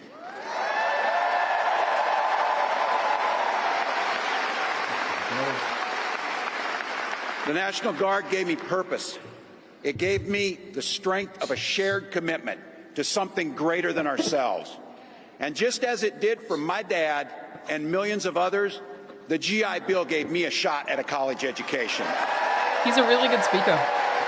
He's kind of got riz. My dad was a teacher. My brothers and sisters and I followed in their footsteps. 3 out of 4 of us married teachers. You teacher family? What Wait, no we do. Dolphin, are you sure? For nearly 20 years, I had the privilege of teaching Really? high school social studies and coaching football. Whoa. Yeah, that's super impressive. Because president makes you want to call his son. Including winning that state championship. So thank you. Don't ever close the yearbook. Don't ever.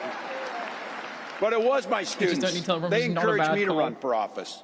They saw in me what I was hoping to instill in them, a commitment of common good, a belief that one person can make a difference.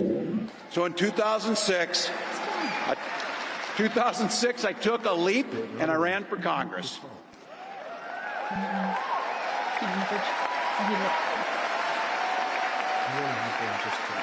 And because high school teachers are super optimistic, I was running in a district that had one Democrat since 1892.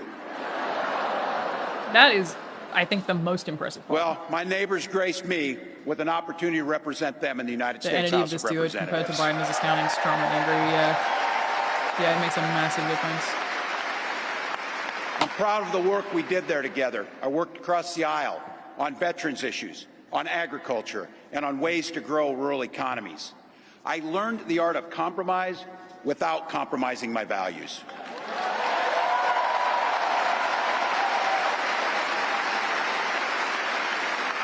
And now, as governor of the great state of Minnesota, I bring those experiences to bear in tackling the challenges that are facing our great state. Joe! Minnesota's strength This is comes from our fatherless values, behavior. our commitment to working together, to seeing past our differences, to always being willing to lend a helping hand. Those are the same values I learned on the family farm and tried to Little instill Becca in my boy. students. I took it to Congress and to the state capitol, and now Vice President Harris and I are running to take those very values to the White House.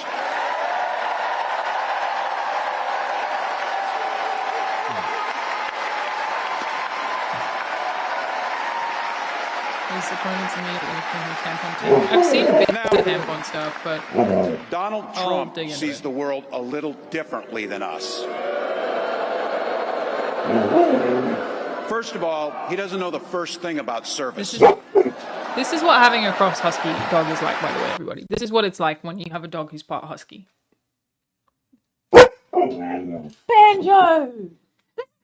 Girl, you're not supposed to bark for food. This is what he's like with pizza. He's not like this most of the time. This is pizza behavior. You're being harassed. I'm being shouted at. She's screaming at you. Benja, could you sit?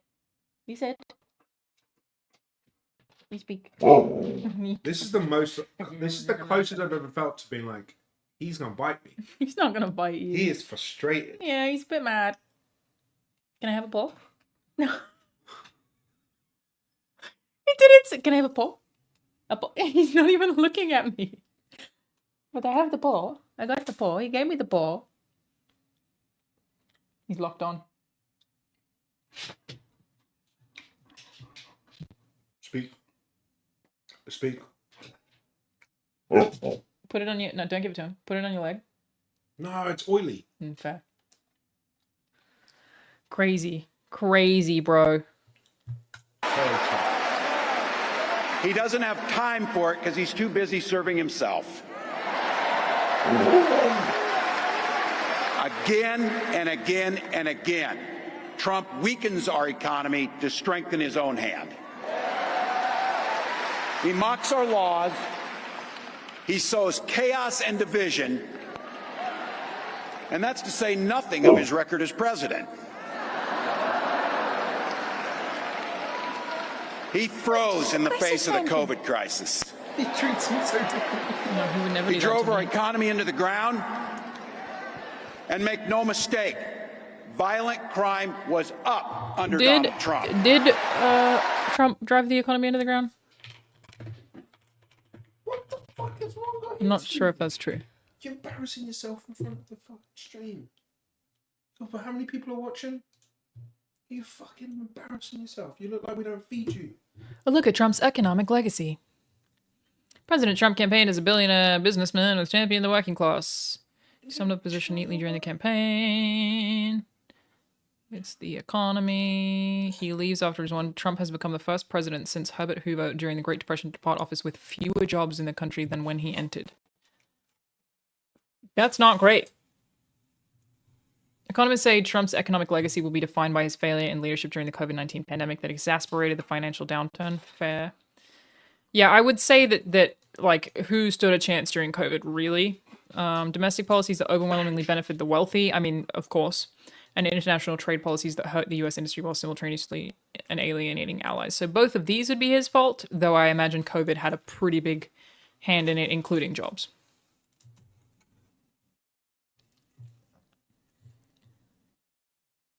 Yeah, agreed that COVID was going to damage anybody.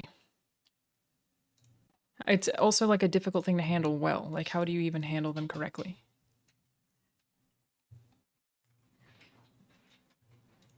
By attempting to implement the economic policy through the so-called art of the deal and ignoring lessons that many economists have learned over the last 50 years, such as the importance of Fed independence, the effects of large budget deficits on trade deficits, the value of multilateral institutions such as the World Trade Organization, and more, he failed to achieve his own self-proclaimed goals of reducing the trade deficit with China. I remember that being such a big part of his campaign.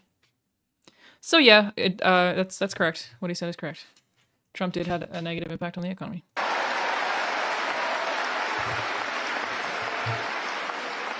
That's not even counting the crimes he committed. The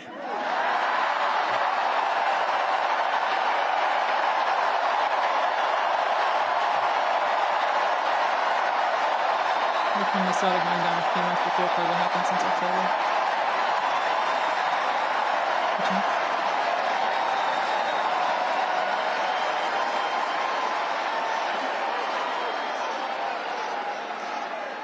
You know, some of us are.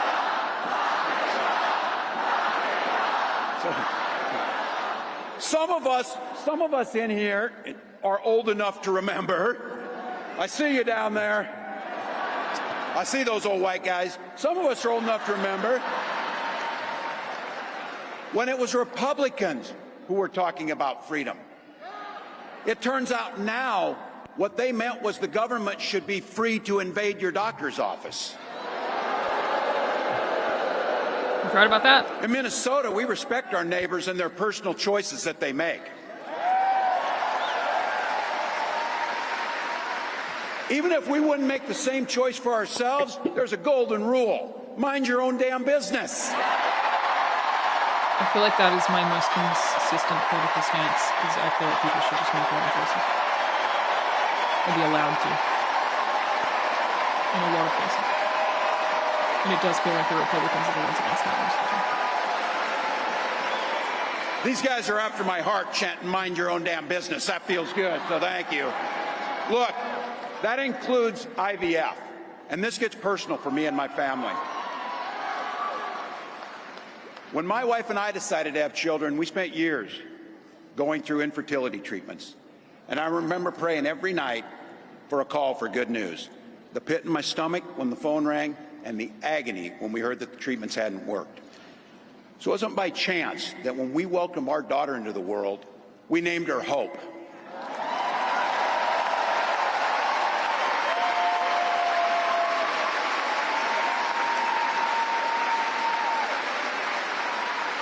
It's very sweet. When Vice President and I talk about freedom, we mean the freedom to make your own healthcare decisions. And for our It's such a weird one, because, like, you know how, like, most people who claim to be Republican, who claim to be libertarian are actually just really Republican? I always find it so weird that libertarians are... I've been letting him lick that. I'm just keeping a close eye on it so it doesn't break. He's fine, it's very thick. He's low. He's having a great fucking time. Yeah, most people who are libertarian are still, like, pro-government in medicine. They're just Republicans that like weed. That's a good point. Yeah, it's a weirdly consistent one where you claim to want less control, but it's not really backed up when you question it. I would like the government out of a lot of my business. Crypto fascists, I would get that too. They just like crypto. Excuse me, sir. It's like Winnie the Pooh. Rahul's at that stage of drunk where he's just obsessed with banjo, which happens to me too, to be fair. He's a beautiful little boy. I'm scared he's going to get his snout caught in it. He might get caught in it. He just put his whole face in there. Yeah, he's doing it every time. Free to go to school without worrying they'll be shot dead in their classrooms.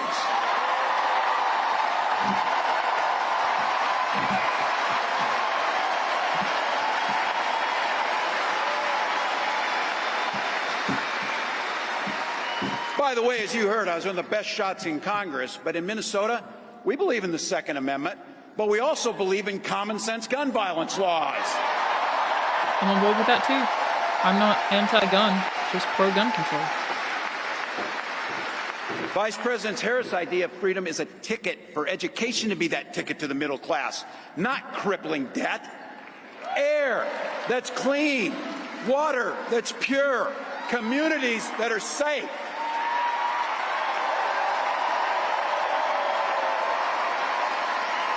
Is that Kamala's slogan, campaign slogan?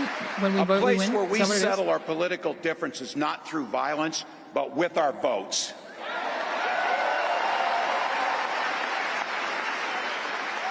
And that's what this election's about. What direction will this country go in? He's not going back. That one not Well, going Donald back. Trump would damn sure take us backwards. Let's be clear about that.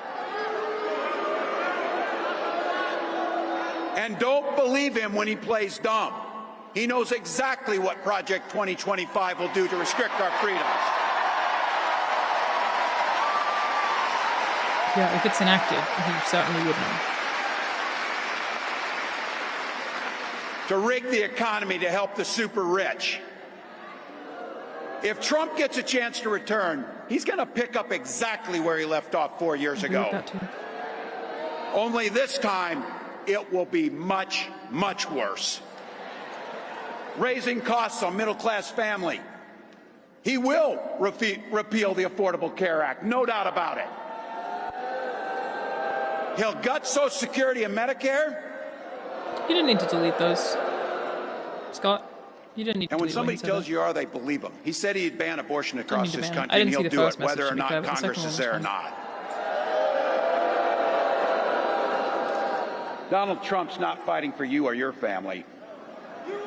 He never sat at that kitchen table like the one I grew up at, wondering how we were going to pay the bills. He sat at his country club up in Mar-a-Lago, wondering how he can cut taxes for his rich friends. Certainly true. And I got to tell you, his running mate shares his dangerous and backward agenda for this country.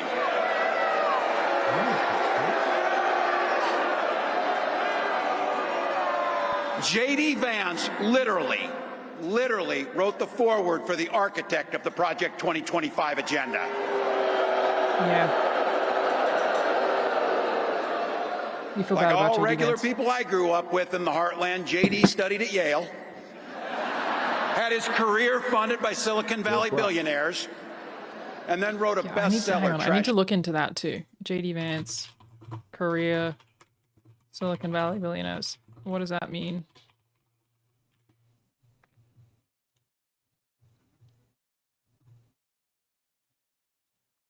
That community. Come on. That's not what middle America is. Good point. And I got to tell you, I can't wait to debate the guy.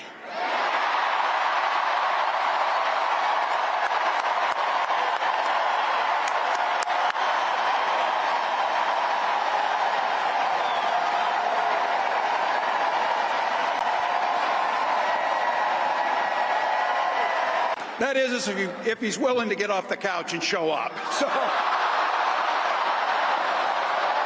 see what I did there? Oh my god.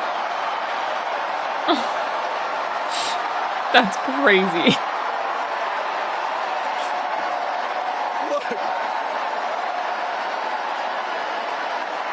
Look at her face. She's like trying not to entertain it. That's so funny. I got to tell you, pointing out just an observation of mine that I made. I just have to say it. You know it, you feel it. These guys are creepy, and yes, just weird as hell. That's what you see. That's what you see. I feel like she looks like she's panicking.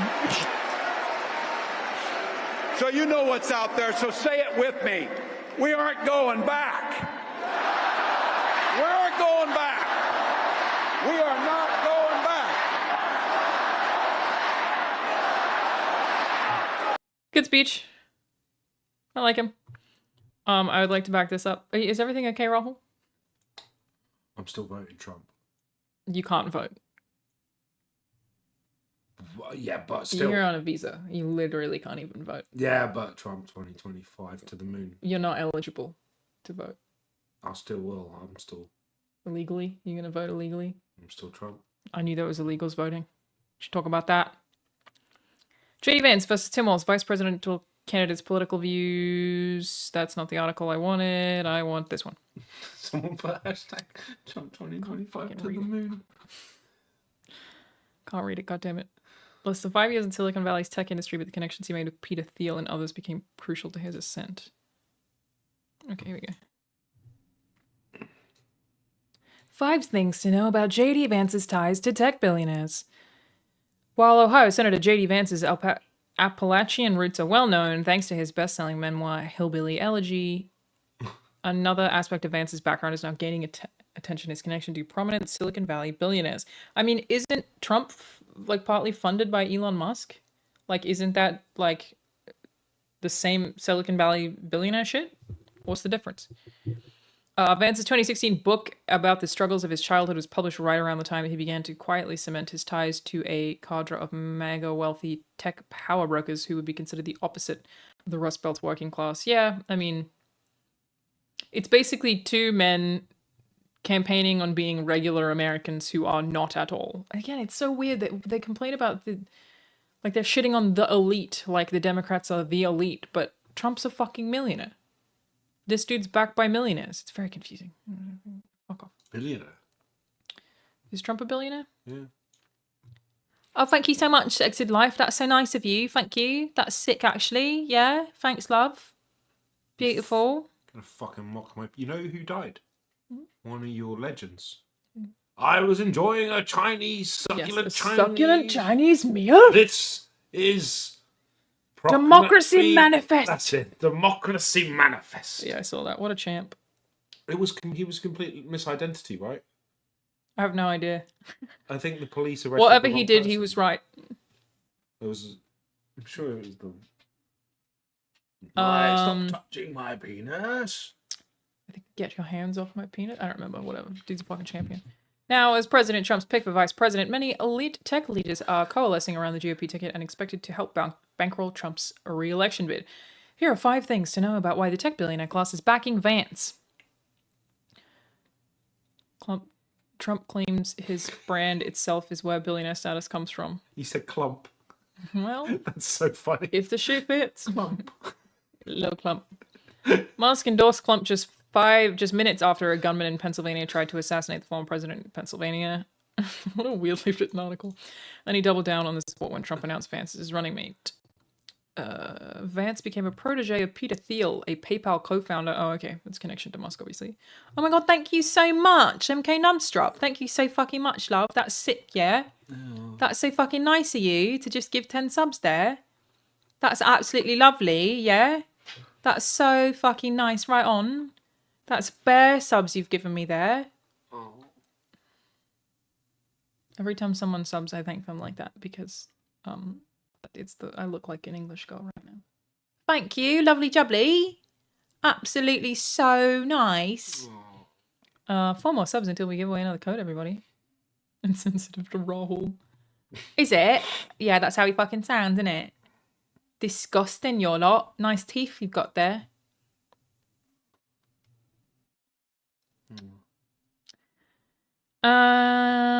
Consider something a kingmaker in Silicon Valley. When Vance ran for Senate, Thiel fueled his run with a $15 million donation. Fucking crazy. Why is he so into Vance? Vance also made inroads with David Sachs, a former tech executive podcaster who has become a loud cheerleader for Musk since the billionaire acquired Twitter, now X. Sachs recently held a Trump fundraiser at his home in San Francisco, raking in $12 million for the former president. Sachs this week spoke at the Republican National Convention, where he spent much of his time bashing President Biden over the U.S. supporting Ukraine in its war with Russia.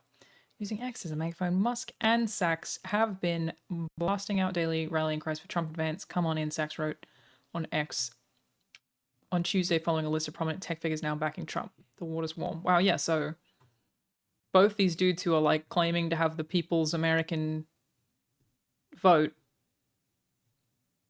are being funded by tech billionaires. Buying access to those candidates, for sure. For having You know what's crazy about it? Them doing this. He's grabbing me under the table. Oh, because he thinks you have more food? Yeah. Banjo.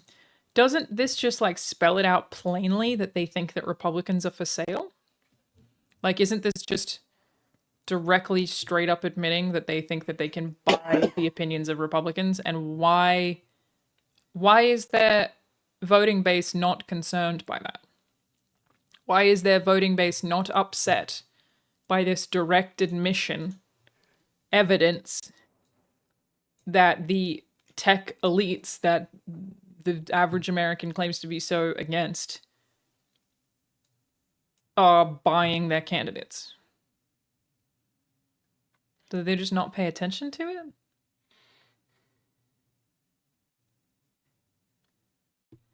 Maybe it's not that that's what really matters. It's really just that they care about making sure kids don't have tampons in bathrooms or whatever the fuck.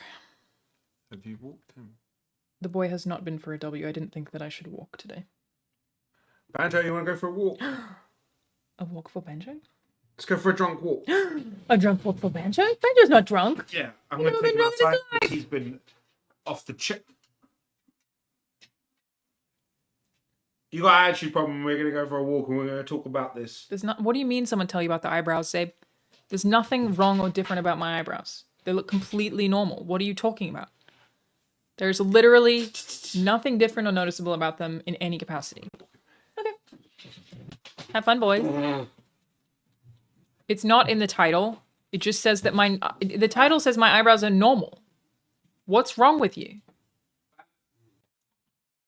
It says I have normal ass eyebrows, and I do.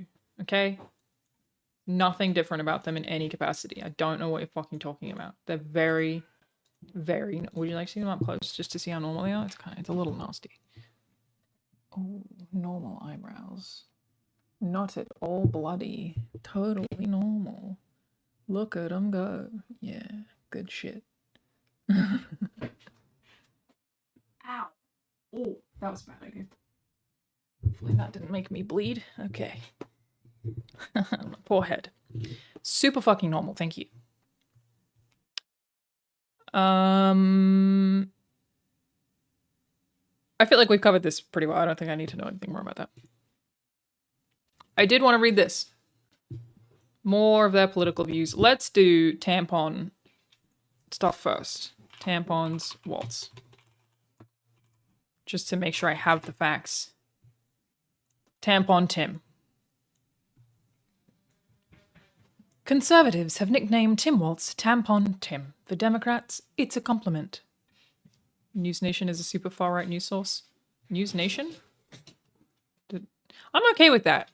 I'm reading from all. I'm reading everyone across the board. You know what I mean? I'm reading them all. Conservatives have nicknamed Tim Walz Tampon Tim. For Democrats, it's a compliment. Banjo, what is your boy doing? What is he up to, little boy? He's so cute. Republicans have a new nickname for Minnesota governor and vice presidential candidate Tim Walz, Tampon Tim. Tampon Tim began trending on the social media platform X after conservatives highlighted a 2023 Minnesota law Walz signed mandating free menstruation products in all public school restrooms used by students in grade 4 to 12. Republicans specifically objected to a law applying all restrooms, regardless of gender marker, complaining menstrual products would be available in little boys' bathrooms.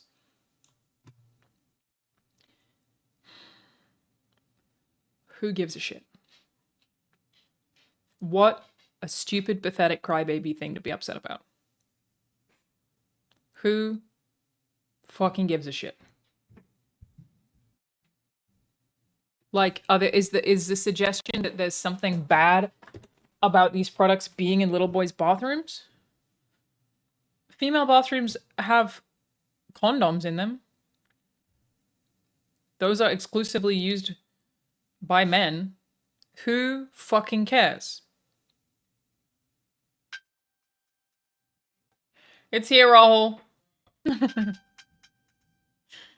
Who gives a shit? Don't care. Don't care at all. There are also like many ways in which I went to Ian Hecox's place not too long ago, everybody, and I got my period while there. Yeah, alright, I've got to find my underwear. Why are you in here in your panties? Because I need my phone. Why didn't you put pants on My first? jogging bottoms are downstairs. You're here in your panties. Ow! Fuck. Ooh! I keep doing it. I've done it twice. Can we take it off? No, I just need to be more careful. I don't know. I don't know if it comes off. Oof. That sucks. That does. Yeah. Is there anything we can take? We do? It's been assembled. I don't think so. I'll be fine. Probably you have to leave before they take my stream down. Sorry. You can't just walk around in your little boy Because panties. run! I don't want to be a magician. Oh god!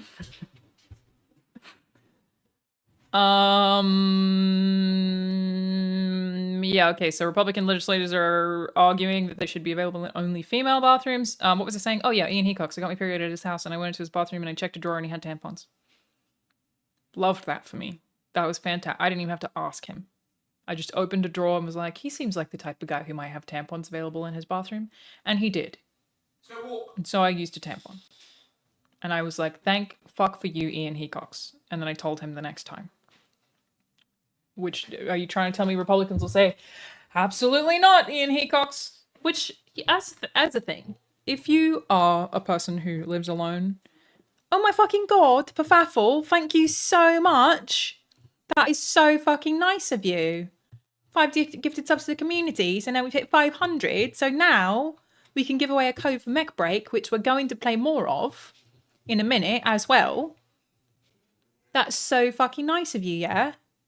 Thank you so much. That's absolutely sick. As Jeff said, type completely, totally normal eyebrows to enter for a chance to win Mecha Break Steam on code. For the reference, everybody on YouTube, that only applies to Twitch. If you want to jump over there, you can. Go for it. Agreed, Trenton. There's no difference between boys and men's bathrooms, and adults could grab one for their partner if the woman is out, which it would be. It's also like, there are so many ways that this makes sense. Like, if I were to happen to be somewhere and be like, hey, this is really fucking awkward. Could you get me a tampon discreetly? And then you just ask someone else to go get one for you. If the female bathroom is out, there are often occasions where if like two teams, sporting teams are playing together, that they will have to have the second bathroom being a boys' bathroom filled with girls. This is just such a fucking non-issue. Who cares? Who gives a shit? Like, are you acting like the tampons, they're gonna make the kids gay? But if we have tampons in their bathrooms, what happens if the boys become gay? And then they'll be doing fentanyl in the streets. The gay kids, they can't even see them. They can't. They're running around the streets, holding tampons. And then what? Everyone's gonna have gay sex? And boof fentanyl?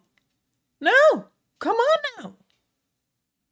It's stupid. It's really stupid. This is such a fucking non-issue. Imagine caring.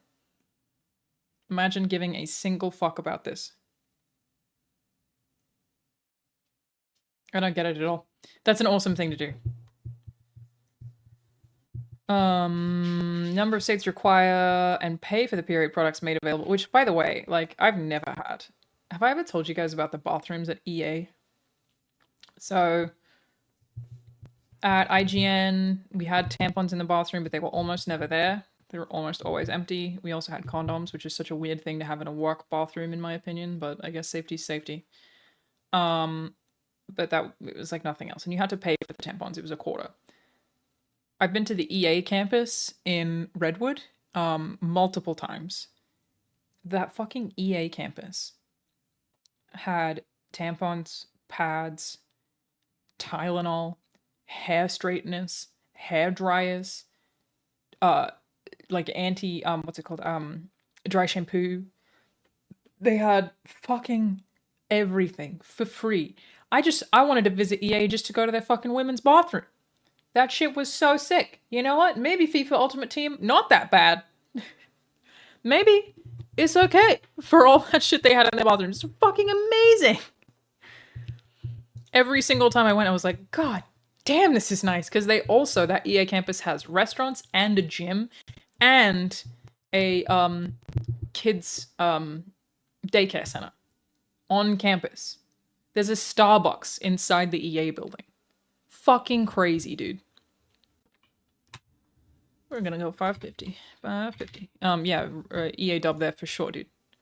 All my homies love the EA bathroom. It was so nice. I've never worked anywhere that's had a bathroom that nice. The Santa Monica studio bathrooms are very standard. Just normal bathrooms. That's it. That's really it. Maybe the microtransactions aren't that bad. Hey, if they're giving women free tampons, you know what? I'm gonna buy that skin. So nice. Yeah, I didn't know that period products are available in schools. They should be. They should be fucking everywhere. Because, like, if you get your period and you're in public and you don't know, everyone thinks that it's always on a delay. My period's really unpredictable. It's super random. It's been okay for the last, like, 6 months, but I went 2 years without getting a period.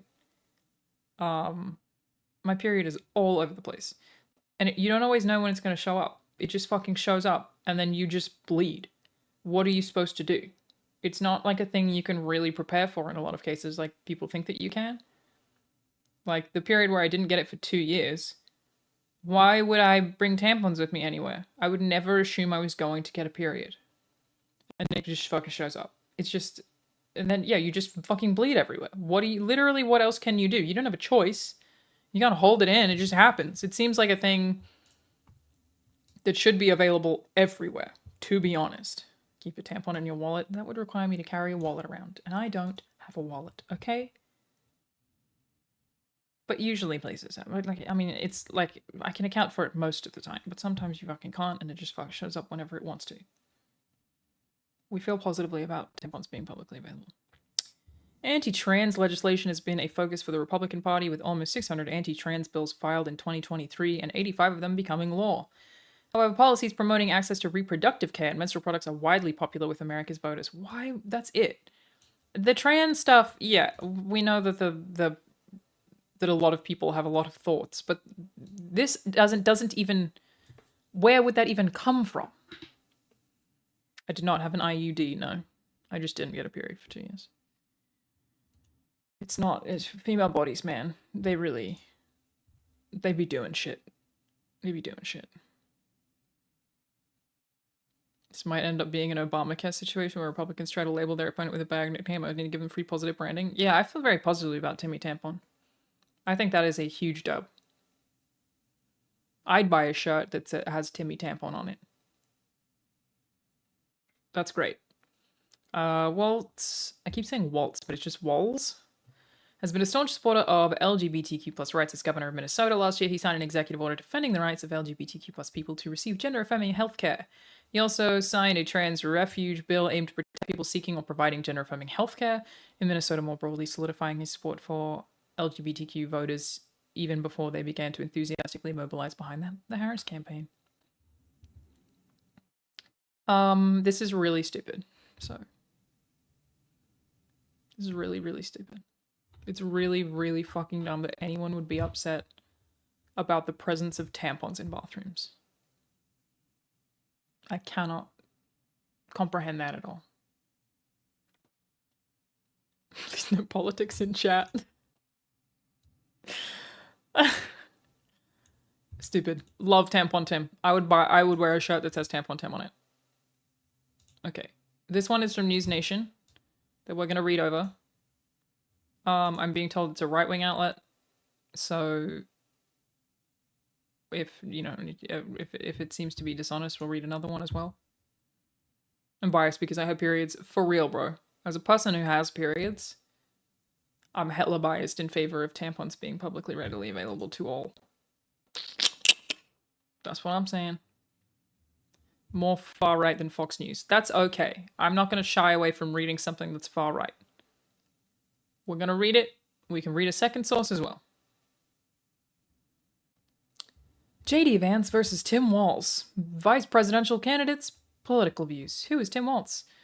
Walz's liberal policy record and decorated background as a congressman and soldier made him stand out as a vice presidential contender. Walz, a Nebraska native, enlisted in the National Guard out of high school. We knew that. Toured in China, won congressional bill. We've established all of it. That's all fact. They don't have any bias in here that I'm seeing. It was JD Vance. A Yale School graduate, Vance went on to become a best-selling author and Ohio senator. Vance is gaining recognition for the publication of his 2016 memoir Hillbilly Elegy as Trump was entering the White House. Vance was openly critical of the former reality TV star at the time, referencing himself in a 20-second interview as a never Trump guy who is now swapped clearly in a fight for power, which we have established is all he really seems to fucking care about. That changed in 2021 as Vance eyed an Ohio State Senate seat that he won and still holds. Vance deleted tweets from 2016 calling Trump reprehensible and an idiot. Crazy. The public didn't forget about Vance's former stance, however, and the then-budding politician acknowledged his criticism of Trump during a 2021 Fox News interview. Like a lot of people, I criticized Trump back in 2021, and I asked folks not to judge me based on what I said back in 2016, because I've been very open about the fact that I did say those very critical things, and I regret them. Okay? These two men on crime. In February 2023, Vance signed into law legislation providing funding for the Attorney General to hire as many as 7 additional crime prosecutors.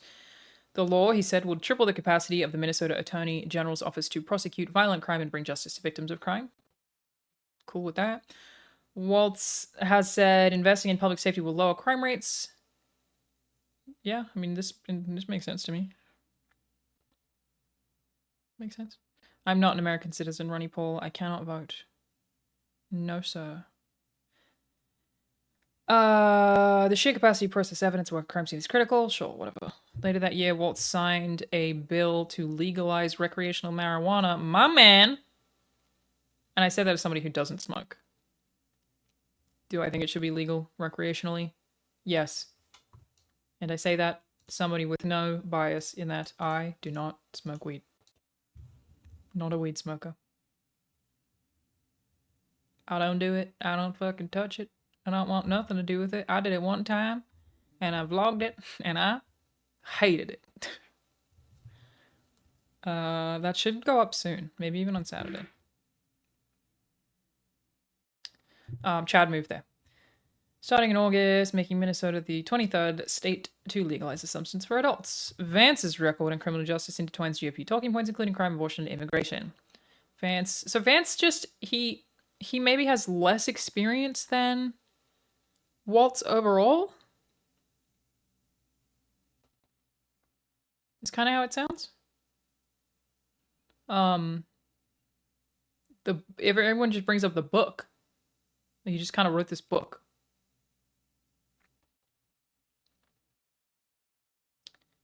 Introduced the Protect Children's Innocent Act as a companion bill to a measure by Rep. Marjorie Taylor Greene. RA's Vance bill, if passed, would make it illegal for doctors to provide gender-affirming care to minors, making the act punishable by as many as 12 years in prison. Wow. The non-profit LGBTQ advocacy group GLAAD criticized Vance, saying the bill contains an array of far-right anti-transgender buzzwords. I wonder if we can read that. And bans on medical procedures, none of which are part of transgender healthcare for minors. Several of the procedures Vance sought to ban include those commonly performed on cisgender people, including plastic surgery and hormone therapies, GLAAD noted. And there's so many ways in which hormone therapies can help even completely cisgender people. And that's like such a sticky thing about a lot of the way that people talk about gender-affirming care, is that you know that gender-affirming care also applies to cis people, right? And that there are plenty of hormone disorders that people can have for a variety of reasons that are outside of just transgender talking points. It's like, it just seems so brain dead. I don't fucking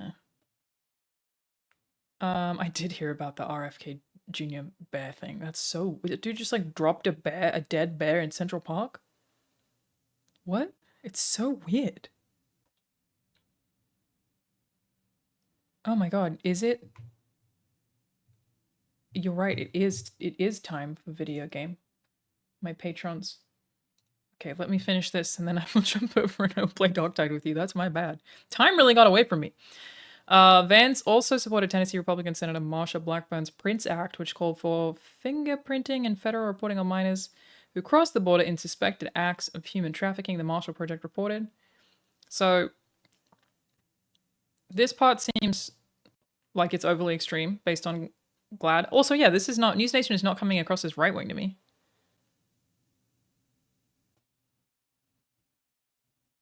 Right? Vance also supported Tennessee Republican Senator Marsha Blackburn's Prince Act, which called for fingerprinting and federal reporting of minors who cross the border in suspected acts of human trafficking. Anyone who uses unrelated minors to gain entry into the United States will be eligible for a sentence as many as 10 years in prison. That doesn't seem so bad. Someone said Christ, he wants to track minors, but no, sorry, wouldn't that be... You would just be documenting minors who cross the border in suspected acts of human trafficking. That doesn't seem that bad to me. Getting the identities of people you think are associated with human trafficking? Am I missing something? Anyone who uses unrelated minors to gain entry into the United States. I didn't even know you could do that, to be fair. Vance additionally co-sponsored Texas Republican Senator John Cornyn's Back the Blue Act of 2023. The act would raise the minimum and maximum sentences, including death or life in prison for people convicted of killing, assaulting police officers. Okay. Vance, Walz, on abortion. During his time in political office, Vance has opposed abortion access and some LGBTQ plus rights while supporting policies he argues would increase birth rates in the United States, such as making childbirth free and financial. Well, that's cool. We like that. And financially incentivizing couples to have children. Don't love that. While Vance ran for Senate on a staunchly anti-abortion platform, he has somewhat shifted his public stance on the issue. That's interesting. Thank you, Jarvisimo. Sorry, I have to say thank you, Jarvisimo. Really appreciate that. In a July 7 interview on NBC Meet the Press, Vance said he agreed with the U.S. Supreme Court ruling dismissing a case challenging the availability of mifepristone, an abortion drug. I think it's important to say that we need to have a conversation on our country about what our abortion policy should be. Donald Trump is the pragmatic leader here. Walz signed an executive order shielding people or seeking providing abortions in state from facing legal shielding people seeking or providing abortions in his state from facing legal consequences in other states. So he signed an executive order shielding people, protecting people who went to other states.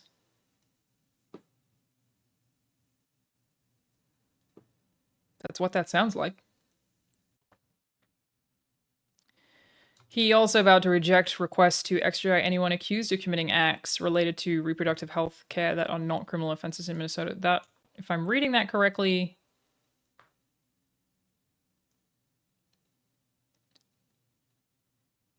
shielding people seeking and providing abortions in his state from... shielding is the word that I wish was a little... Oh, no, yeah, I got confused. We're talking about Walz. I thought I was still talking about Vance. That's why I was like, that seems really progressive and I'm confused. My bad. It's Walz. Sign an executive order shielding people seeking. So yeah, that makes way more sense. That's why I was so confused. It's helping people from facing legal consequences in other states. He vowed to reject requests to extradite anyone accused of committing acts related to reproductive health care that are not criminal offenses in Minnesota. Cool. Border and immigration is such a big talking point. Migrant crimes, y'all. Migrant crimes. Walz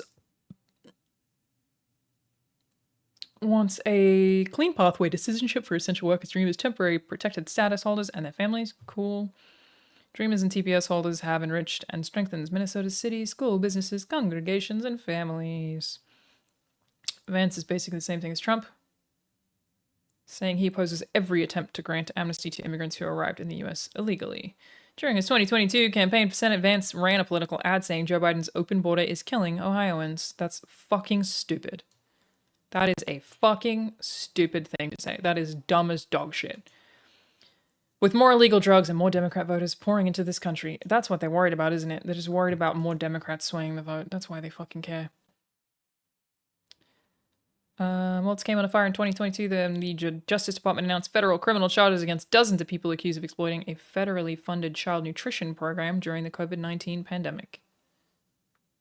Oh, exploiting would be bad. The theft of $250 million marked one of the country's largest pandemic aid fraud cases, resulting in charges against 70 people. 5 of the first 7 defendants to stand of trial were convicted. I mean, that's crazy. Someone had tried to bribe a juror? What the fuck?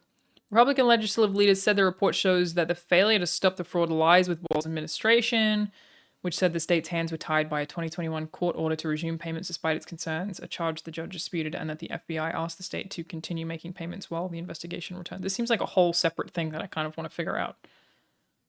It doesn't sound like he was the one doing bribes, but that it was something to do with his administration? That's fucking crazy. What is this story? That's mental. Wow. Democratic governor also came under fire from GOP critics for his response to civil unrest after a white former Minneapolis police officer killed 46-year-old black man George Floyd. Walz detractors said he waited too long to deploy the Minnesota National Guard. Critics have said Vance's Hillbilly Elegy, which tells a first-person account of how his extended Appalachian, I keep fucking up that term, to escape poverty, perpetuate stereotypes many Appalachian Vance is okay. So, I mean, it seems like they're both pretty standard. Like, pretty much what you would expect. I do feel the need to read into this more. Because what the fuck? Federal criminal charges against dozens of people accused of exploiting a federally funded... He was not charged in any capacity, but, like, was it people associated with him? This is wild. Vance did not fuck a couch. We've been over this. It wasn't his administration, just a state agency. He was bad at oversight and allowed the theft. Okay, got it. Yeah, what is this Vance childless women? I need to find out more about this.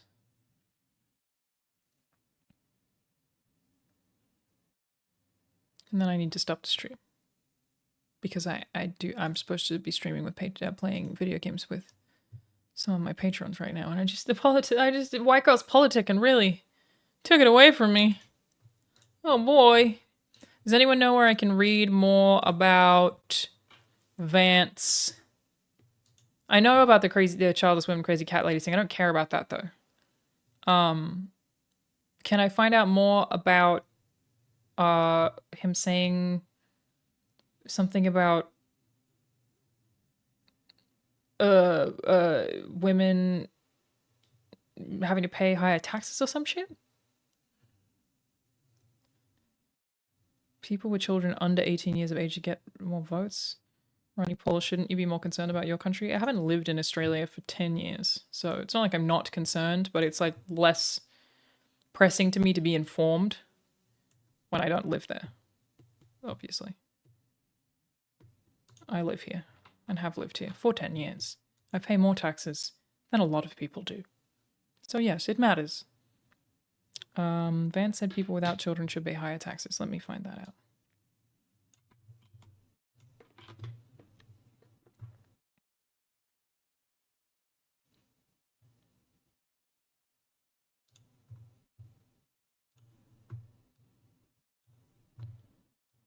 Vance argued for higher tax rate on childless Americans in 2021 interview. That's fucking crazy. I don't have to pay for your shitty kid. Not above anyone else, at least. We should all pay for your shitty kid. A former president, Donald Trump new running mate JD Vance faces renewed scrutiny over his previous comments criticizing childless individuals. So, JD, what are you going to do to change this conversation? Everything we have to do should be about moving ideas from the unthinkable to sensible to popular to policy. In response, Vance, who at the time had not yet officially launched his 2022 Senate campaign, suggested that the country needed to reward the things that we think are good and punish the things that we think are bad, before suggesting that individuals without children should be taxed at a higher rate than those children. Gross. So you talk about tax policy, let's tax the things that are bad and not tax the things that are good. Insightful take. If you're making $100,000, $400,000 a year and you've got 3 kids, you should pay a different, lower tax rate than if you are making the same amount of money and you don't have any kids. It's that simple.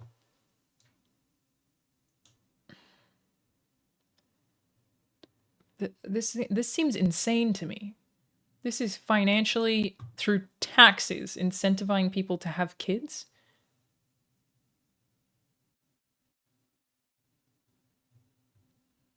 In response to Vance's comments, Vance spokesperson William Martin told ABC News the policy Senator Vance proposes basically no different than the child tax credit, which Democrats unanimously support.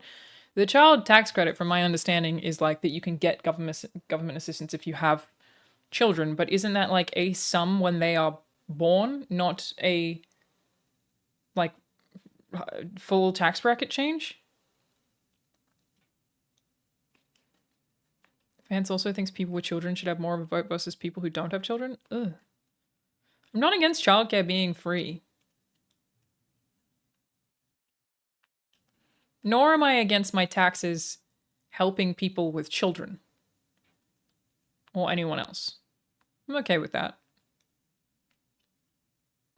The child tax credit was a deduction in your taxes owed each year. That's weird.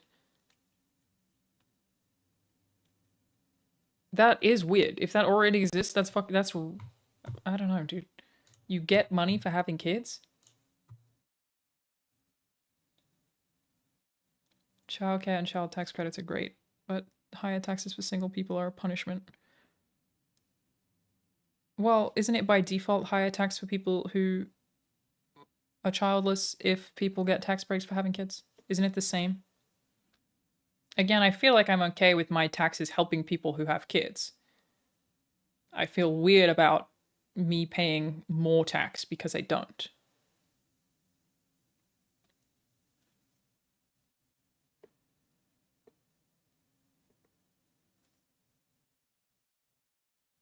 Can't you mail-in vote in Australia? I legally have to vote in Australia, and I still do.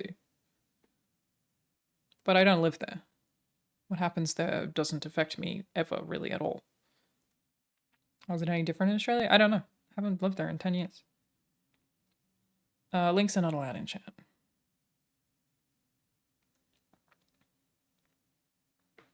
Ooh, interesting they took the interview down.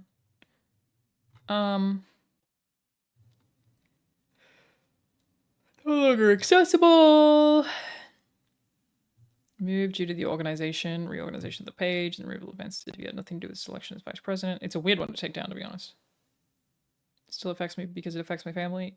Yeah, I will vote for whatever my family wants, is what I do. My Australian votes are literally whatever my family wants. I'll vote for whoever they vote for.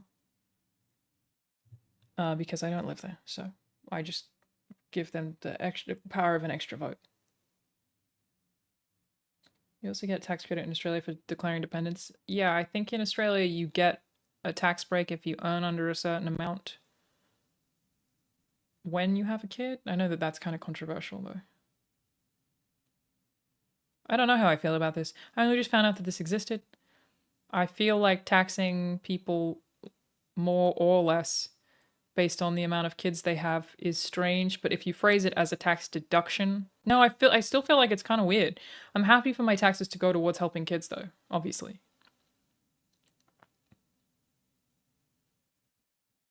People who have kids pay less tax because they have kids. Doesn't mean you already pay more tax because you don't have kids. Why does it feel different when you're explicitly told to pay more? It's objectively the same thing. I'm agreeing it's the same thing, and I feel like both are kind of weird. I think they're pretty much the same thing. Many people want kids but can't afford it. Yeah, that's why my argument would be that we have help people with more with childcare.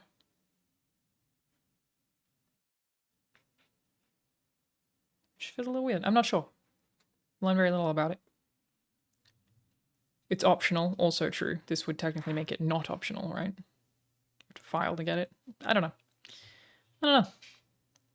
Face criticism over other comments he's made, including questioning her leadership due to her not having biological children despite her having 2 stepchildren. It's fucking stupid.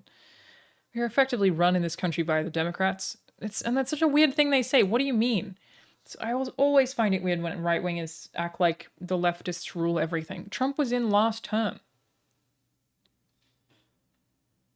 And they have plenty of power in the Senate. What is this ad? How weird is that? What a weird... What? I don't want to click learn more. It feels like a scam, but it is strange. Once again, the left-wing media have twisted Senator Vance's words and spun a false narrative about his position on the issues. The only childlessness we should be talking about, the childless parents who lost their kids to the murderous thugs and deadly fentanyl coming across Kamala's southern border. That is incredible. Wow. Van Kirk is literally Allison Pearson. That's crazy. Lost their kids to murderous thugs coming across the border. I would like to see some evidence of this, please. Wild. Speaking at a conservative organization called the Intercollegiate Studies Institute in 2021, Vance also argued that parents should have the ability to cast additional votes on behalf of their children. A lot of people are unable to have kids for very complicated and important reasons. Agreed. There are people, of course, for biological reasons, medical reasons, that can't have children. The target of these remarks is not them. Let's give votes to all children in this country, but let's give control over to those votes to the parents of those children. When you go to the polls in this country as a parent, you should have more power. You should have more power and ability to speak your voice in our democratic republic than people who don't have kids. Nope. Crazy. Okay. Let's face the consequences of the reality. If you don't have as much of an investment in the future of this country, maybe you shouldn't get nearly the same voice. Brother, no. No, brother. Absolutely not, my brother. All right, everybody. I think that's enough for today. I feel that I know more about Vance, but still not a ton, and a fair bit about Walz. I feel like I get him a lot more now. So if I stream more politics this week / soon, do we think there's more Vance to dig in on? Oh, hello, Banjo. Did you go for a W? Was it nice? Did you have a good time? Were you a little cute boy?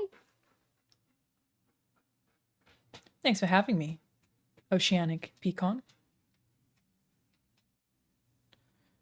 Vance is just a weirdo, not worth considering. That's it? Is it? Do we have it all? It's trying to penalize people for not having children. Yeah, but how is it different from the tax breaks anyway?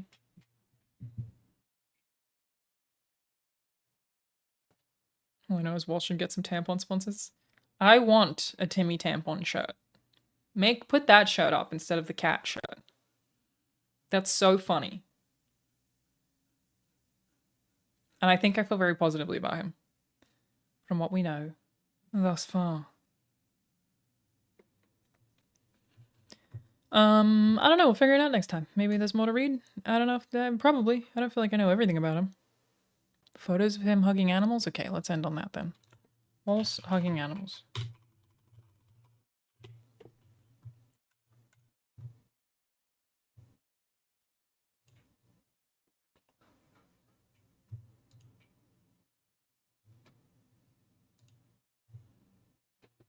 I'm just finding something about somebody named Christoph Waltz on the Jay Leno show. Waltz hugging animals. I would like to see it. I would like to see it. Tim Walz's big dad energy wins hearts across the internet. Oh, humorous post about his pets. Very nice. Users also resurface an old video of Waltz with his daughter, Hope, at the Minnesota State Fair, watch the duo adorably quibble about what they'll eat and then take a turn on the most extreme ride at the fair. Call attention to the state's new hands-free driving law. I think it's mostly bald men, Hope quips after. I saw that video. And his relationship with his daughter does seem really sweet. Sort of reminds me with my dad. State of play. Dad energy, absolutely off the charts. Teach me how to drive a stick shift without making me cry once. He seems like a good dude. He really does. Seems like a good dude. But, you know, I still feel like anyone who's this high up in politics has got some shit against them, and I do feel very negatively about the DUI. Big hate on that one. Big hate from LA on the DUI. Timmy Tampon tramples Trump. Nice. We're calling him Clump now. We've decided. He is Clump. Let's go raid. Let's go raid Ethan. He's still doing his subathon. Thanks for hanging out, everybody. I have to go play video games with patron supporters. I might stream again tomorrow. We got more streams coming. Make myself a cup of tea right now. And then play some Dark Tide. That's what's up. Bye, everybody. Have a good night. Thanks for hanging out. Appreciate you. And I'll see y'all later. White girls be politicking. That is that Sarah Palin. Getting high. California. I gave her that D. Because that's what's born and raised in.